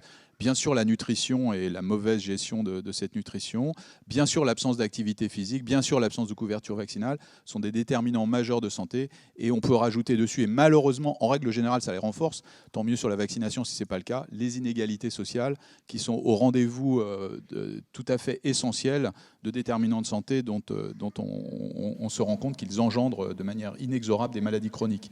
Donc si on veut continuer à engendrer des maladies chroniques, avoir un curatif qui nous dévore, eh bien, il faut à ce moment-là continuer d'ignorer l'enveloppe prévention qu'on doit établir aujourd'hui de manière plus large. Alors, d'autres pays le font et le font mieux que nous. Et quand on reprend des classements qui sont proposés par l'OCDE, au niveau européen, la France est 3e, grosso modo, ou 2e selon les années, dans l'enveloppe santé par rapport au PIB. Et par contre, elle se retrouve 24e sur le rapport entre la prévention et le curatif. Donc on a une place là qui, à mon avis, on doit reprendre, on doit remonter et donc s'intéresser de manière plus large à cette prévention qui est tout à fait essentielle. Alors, il faut être pragmatique. Chaque année, la direction de la sécurité sociale est confrontée à la programmation de loi sur la sécurité sociale, du financement de la sécurité sociale. C'est un exercice annuel très compliqué, vous le connaissez très bien. Et donc, s'approprier des sujets dont l'efficacité se verra dans plusieurs années est un exercice difficile. Et donc, il me semble qu'il faut réfléchir différemment. C'est pour ça qu'on a sollicité le Haut Conseil pour l'avenir de l'assurance maladie afin qu'il nous aide à porter une réflexion sur le financement de la prévention et comment on peut convaincre finalement les pouvoirs publics à cet investissement plus grand vers la prévention, la promotion de la santé. Et donc, si des parlementaires, et si en particulier Jean-Louis est présent dans la salle, qu'il nous aide effectivement pour que ces messages puissent être toujours plus véhiculés. Voilà ce que je peux dire au moment où on se parle sur cette question grave qui est celle de l'investissement en prévention et en promotion de la santé. Agnès, je voulais faire un commentaire et après Isabelle Adnon. Très court. Concernant la consultation de prévention, elle a beaucoup été portée au moment de l'élaboration du plan cancer et a posteriori, j'ai vraiment une question à vous poser en tant que professionnel de santé auquel il faut qu'on réfléchisse. Beaucoup pensent que quand un malade vient dans un cabinet médical pour une maladie aiguë, ce n'est pas le bon moment pour parler de prévention. Les patients sont en attente d'autre chose. Dans les études que nous avons faites dans le cancer, on s'est rendu compte que l'annonce de la maladie cancéreuse est en fait le meilleur moment pour proposer l'arrêt du tabac, alors que tous les cancérologues étaient persuadés que ce n'était pas le bon moment, que ce n'était pas le moment de rajouter une couche sur une maladie grave. Et donc, je pense que c'est un test qu'on doit faire tous. Moi, je suis des patients d'hématologie avec des leucémies aiguës, chroniques, des maladies graves. Eh bien, systématiquement, à la fin de ma consultation, j'ajoute un temps de prévention. Je leur fais les vaccins, je leur parle des dépistages des cancers. Et ça fonctionne très, très bien. Et je ne suis pas sûre qu'il faille déconnecter la consultation de prévention avec la consultation aiguë. À partager, je ne sais pas, je n'ai pas la solution aujourd'hui. C'est intéressant. Isabelle, tu veux faire un commentaire sur la prévention? Un commentaire excessivement rapide. Moi, j'aurais presque un rêve qui ne coûterait pas grand-chose, voire rien du tout. C'est symbolique, mais c'est important. Pourquoi l'assurance maladie ne s'appellerait pas un jour assurance santé?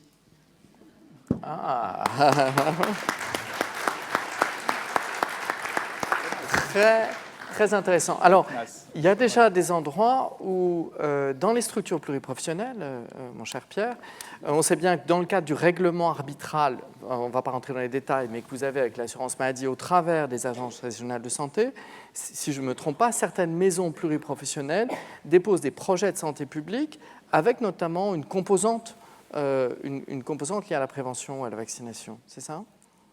Oui, tout à fait. Il y a des projets de santé publique qui sont liés à la prévention sur des tas de sujets. Hein. Moi, je pense que la solution, elle est sur l'augmentation, par exemple, par rapport à la grippe, elle est bien entendu multiforme. 3000 morts, hein, de la grippe par an. Hein. Je parle sous contrôle de la DGS. Ça fait autant que la route, finalement.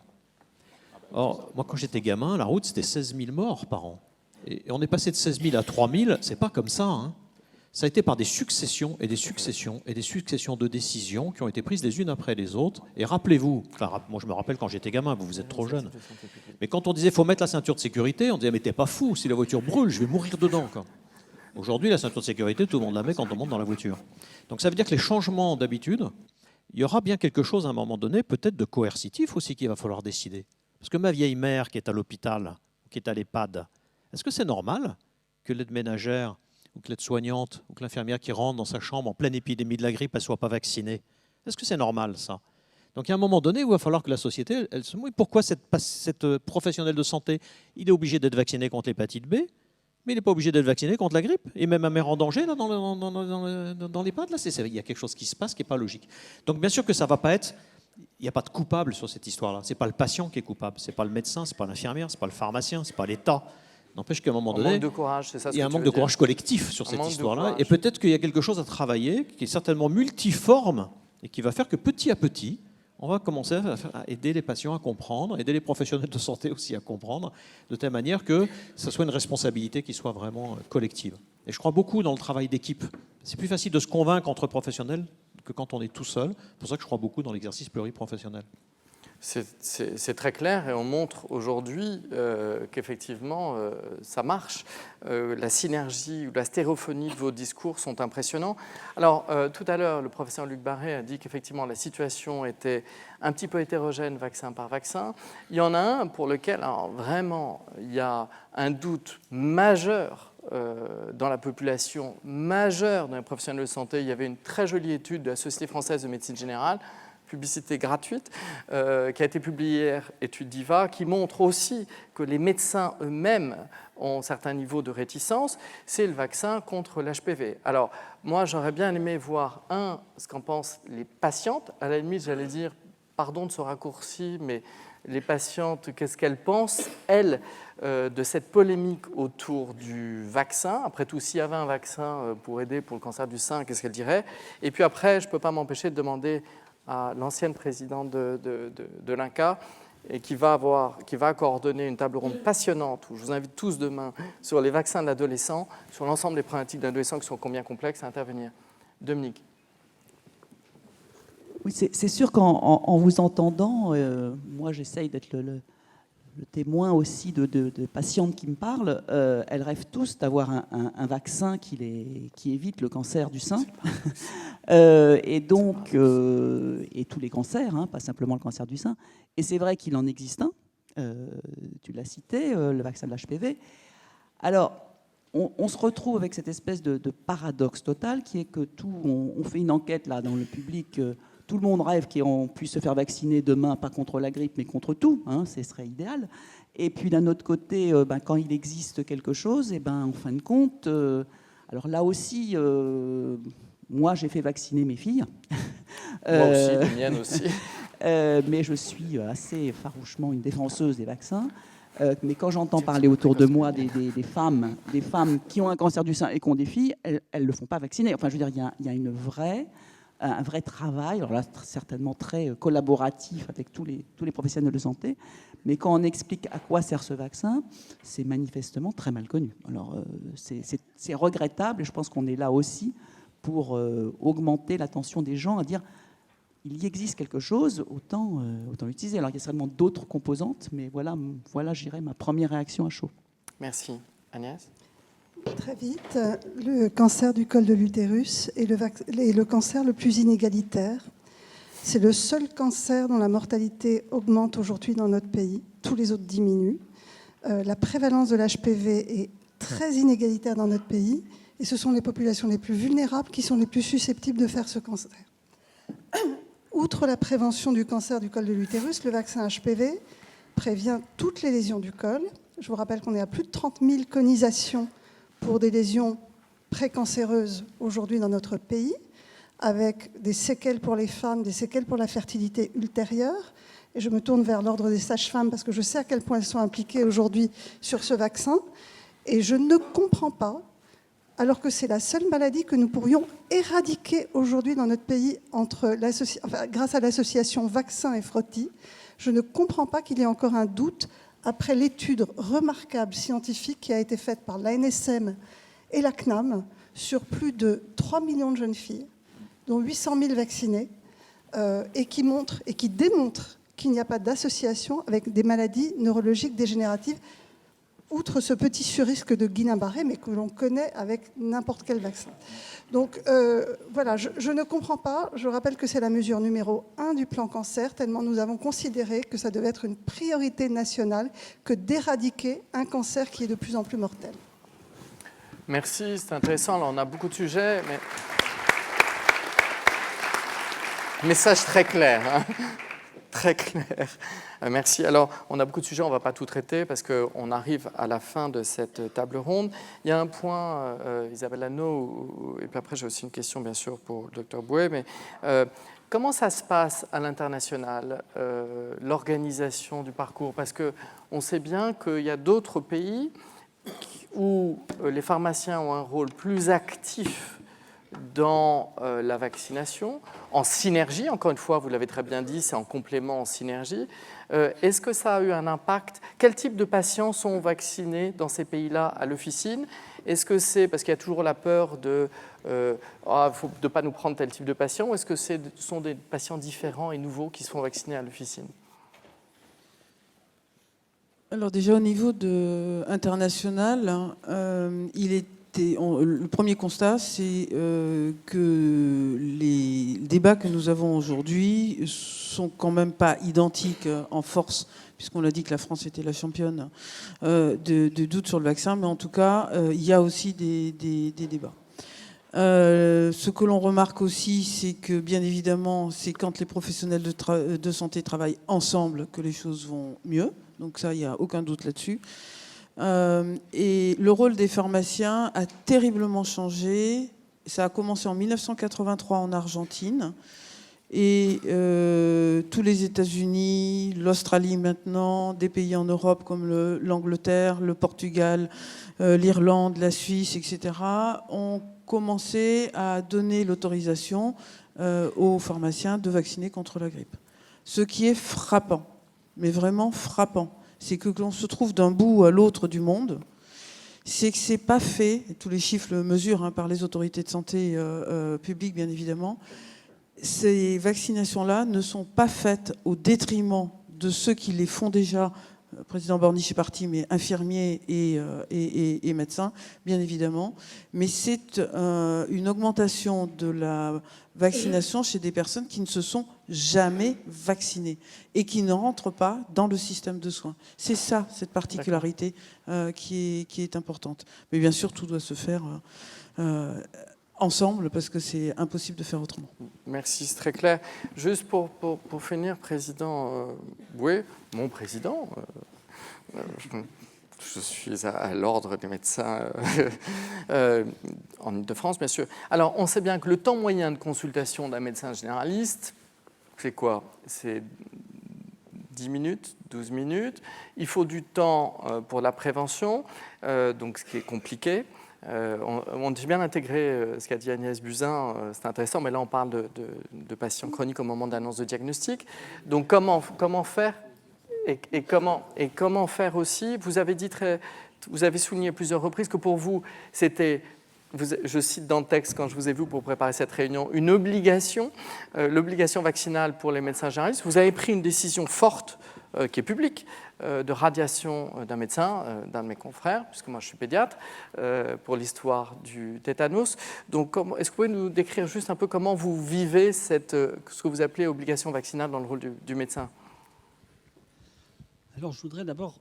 Un peu plus près, si ça ne vous embête pas. Lever un sentiment de malaise qui naît un petit peu de tout ce que nous venons de dire. Je ne voudrais pas qu'on sorte de cette table ronde avec le sentiment que la totalité de la responsabilité de la mise en œuvre de ce dispositif pèse sur les professionnels de santé. Et la présence de Jean-Louis Touraine et des acteurs de la gouvernance m'amène à dire que c'est soit un succès, soit un échec collectif. Et que ça n'est pas en regardant spécifiquement la façon dont les professionnels de santé géreraient le questionnement que nous aurions trouvé l'alpha et l'oméga de la réponse à l'ensemble de ces questions. Il y a des problèmes de gouvernance, il y a des problèmes de financement, il y a des problèmes de priorité et il y a des problèmes dans l'exercice de la prévention au quotidien sur le territoire. Et je tiens à le dire très clairement parce qu'il ne peut pas être question d'interpeller spécifiquement les professionnels au travers d'une problématique qualitative de l'exercice alors qu'il y a une responsabilité commune. Et nous partageons ce sentiment avec l'ensemble des ordres des professions de santé.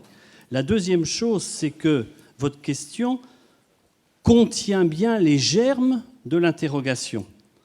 C'est-à-dire aujourd'hui, c'est vrai que la vaccination, dans le corps médecin, repose principalement sur le médecin traitant.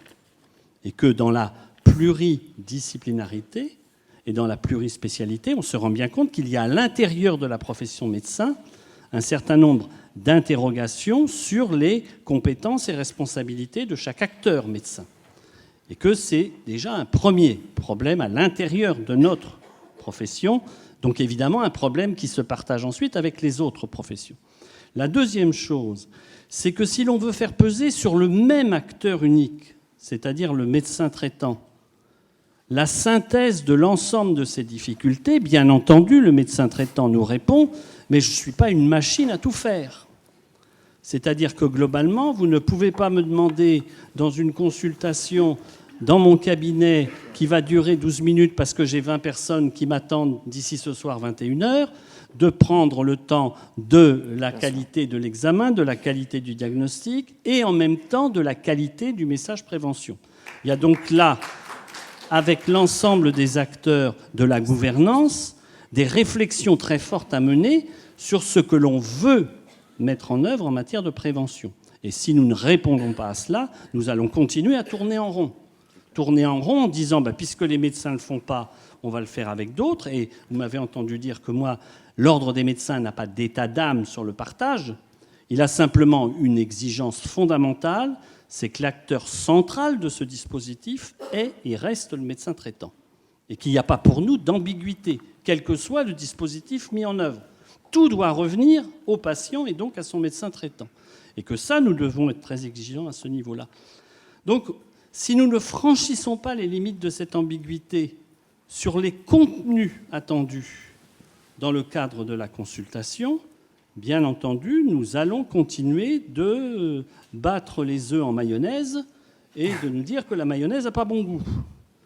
Et il faut impérativement que dans la discussion qui est la nôtre avec la gouvernance, dans la discussion qui est la nôtre, et nous étions il y a peu de temps avec Madame Delaunay dans le cadre du PLFSS, mais dans la discussion qui est la nôtre, il faut savoir ce que la gouvernance veut. Très bien. Et si nous ne le savons pas, nous allons continuer de battre les œufs en mayonnaise. Merci, c'est très clair. C'était justement... Merci parce que vous avez apporté la parfaite justification rationnelle à cette table ronde, d'avoir tout le monde autour de la table. On voit bien que c'est l'affaire de tous. Donc merci pour vos contributions combien riches.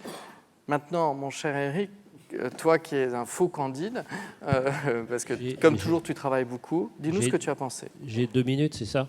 Non, tu as plus. Non. Maintenant, c'est un tel régal et un tel moment de détente qu'on ne va pas s'en priver. Vous allez voir. Non, ce que je voulais vous dire, c'est que ce qu'a dit Benoît, ça ne s'est pas passé comme ça. C'est vrai que François Jacob était mon voisin et il était beaucoup plus dur. Il me disait, c'est une honte que tu occupes ce fauteuil de pasteur, parce que tu es complètement nul.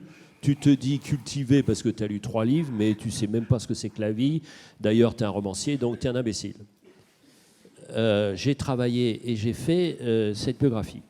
Alors, ce qui est intéressant pour le thème d'aujourd'hui, c'est que j'ai eu beaucoup de courriers sur 2 thèmes assez violents. Le premier thème, c'était de dire, de toute façon, Pasteur a tout piqué. Et le deuxième était, vous êtes donc complice de tous les morts liés au vaccin. Vous êtes donc complice de tous les morts liés au vaccin en défendant Pasteur et sa postérité. Alors, cher Président, ce que vous avez dit sur la responsabilité qui existe, bien sûr, mais qu'on fait porter à l'ensemble des personnels de santé, c'est pas pertinent. C'est seulement en partie pertinent. Mais on aurait la même table ronde sur la question de l'école. On dirait l'école est responsable de tous les maux de la société. Et quand vous écoutez ce que j'ai écouté, moi, ce matin, c'est qu'on est au cœur du mal français. C'est-à-dire cette alliance très pernicieuse de défiance et de déni. Défiance pour, rapidement, mais d'abord, défiance contre toute autorité, quelle qu'elle soit, et la théorie du complot est générale, mais pour une autre raison, beaucoup plus intéressante, c'est que le monde est de plus en plus compliqué, et on sait que ce qui est simple est faux, et ce qui ne l'est pas est inutilisable. Donc on préfère le faux simple au compliqué qu'on ne comprendra pas. Et donc, il y a ce point-là. Donc, on adore le faux parce qu'il est simple. Et que plus ça va, plus c'est complexe, notre monde. Et plus ça ira, plus on s'accrochera au faux. C'est ça le populisme. C'est ça le cœur de l'affaire. Et alors, il y a un lien très fort avec le deuxième point, le déni. Le déni. Le déni, c'est la pensée magique. Et le déni est articulé avec la morgue bien française. Quand un système ne marche pas en France, on persiste et on engueule d'autres pays qui ont un autre système qui marche mieux. Quand même une originalité très particulière. Et alors, qu'est-ce que c'est le déni ? Le déni, c'est notre réticence, mais obstinée, maladive, à part dans votre système à vous, dans votre secteur à vous, d'évaluer. La France n'aime pas l'évaluation. Je reviens à la question de l'école que je connais mieux que les questions de santé, mais pour évaluer la situation véritable de la non-maîtrise de la langue française, de la République, de la communauté en classe de 6e, c'est jusqu'à la semaine dernière, on n'avait pas les vrais chiffres. Donc cette question de la défiance et du déni est clé. Et quand vous êtes dans le déni, vous êtes dans l'oubli. Donc vous baissez les armes.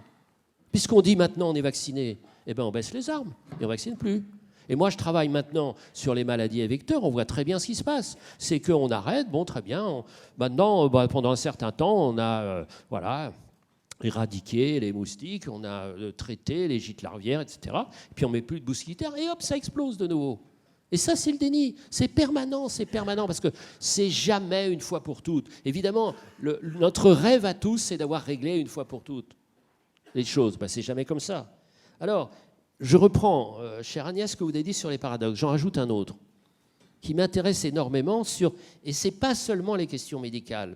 C'est personne, c'est vrai, n'a le monopole du savoir.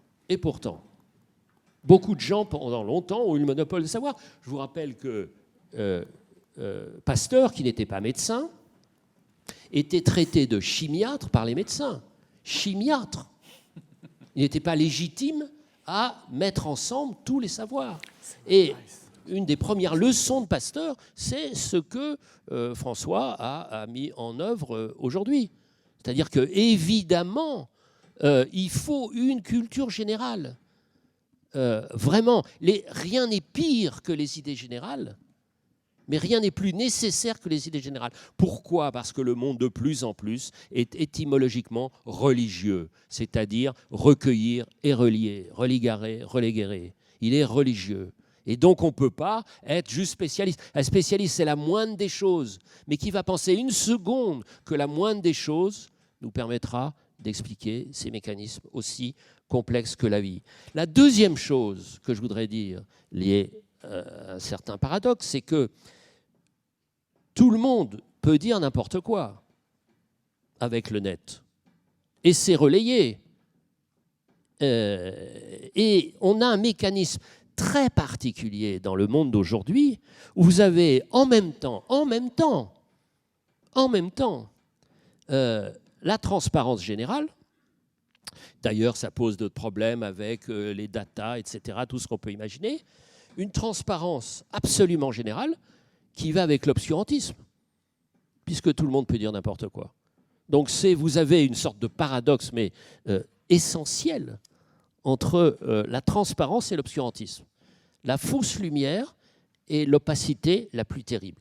Alors, en conclusion, premièrement, évidemment, la concertation. La concertation entre professionnels de santé, se dire que vous n'êtes pas les boucs émissaires d'un mal bien plus grave qui est le mal de la société, et que arrêtons de nous dire, et moi le premier, que l'espèce humaine est rationnelle. C'est pas vrai. Donc l'irrationalité existe et fait partie du réel.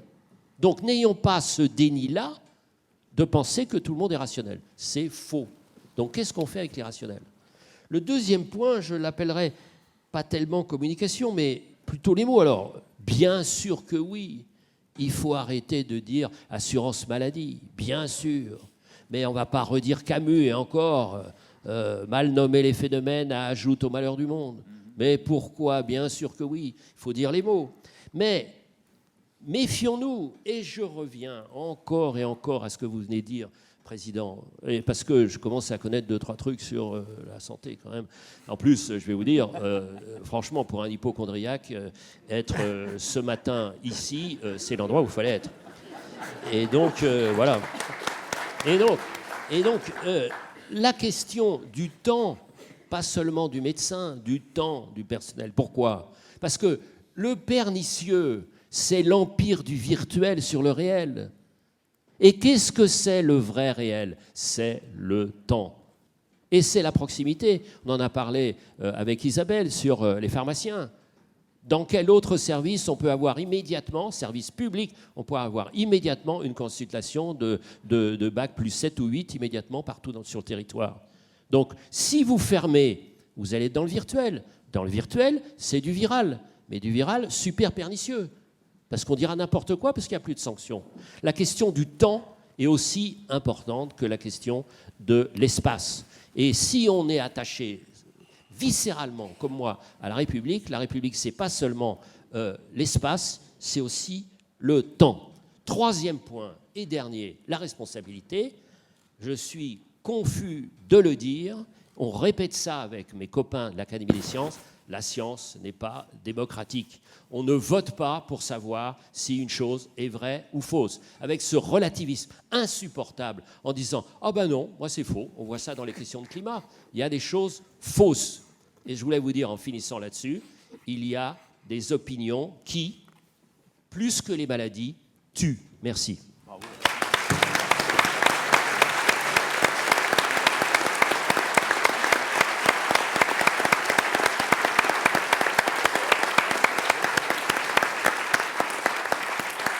Cher Eric, c'est brillant comme toujours, du temps, de l'espace, de l'argent, du courage, et tous ensemble. Alors maintenant, je vous invite, vous savez que nous avons...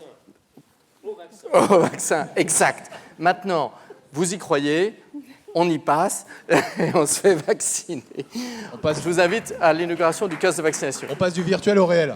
Exactement. Merci à tous, vous avez été formidables. Bravo.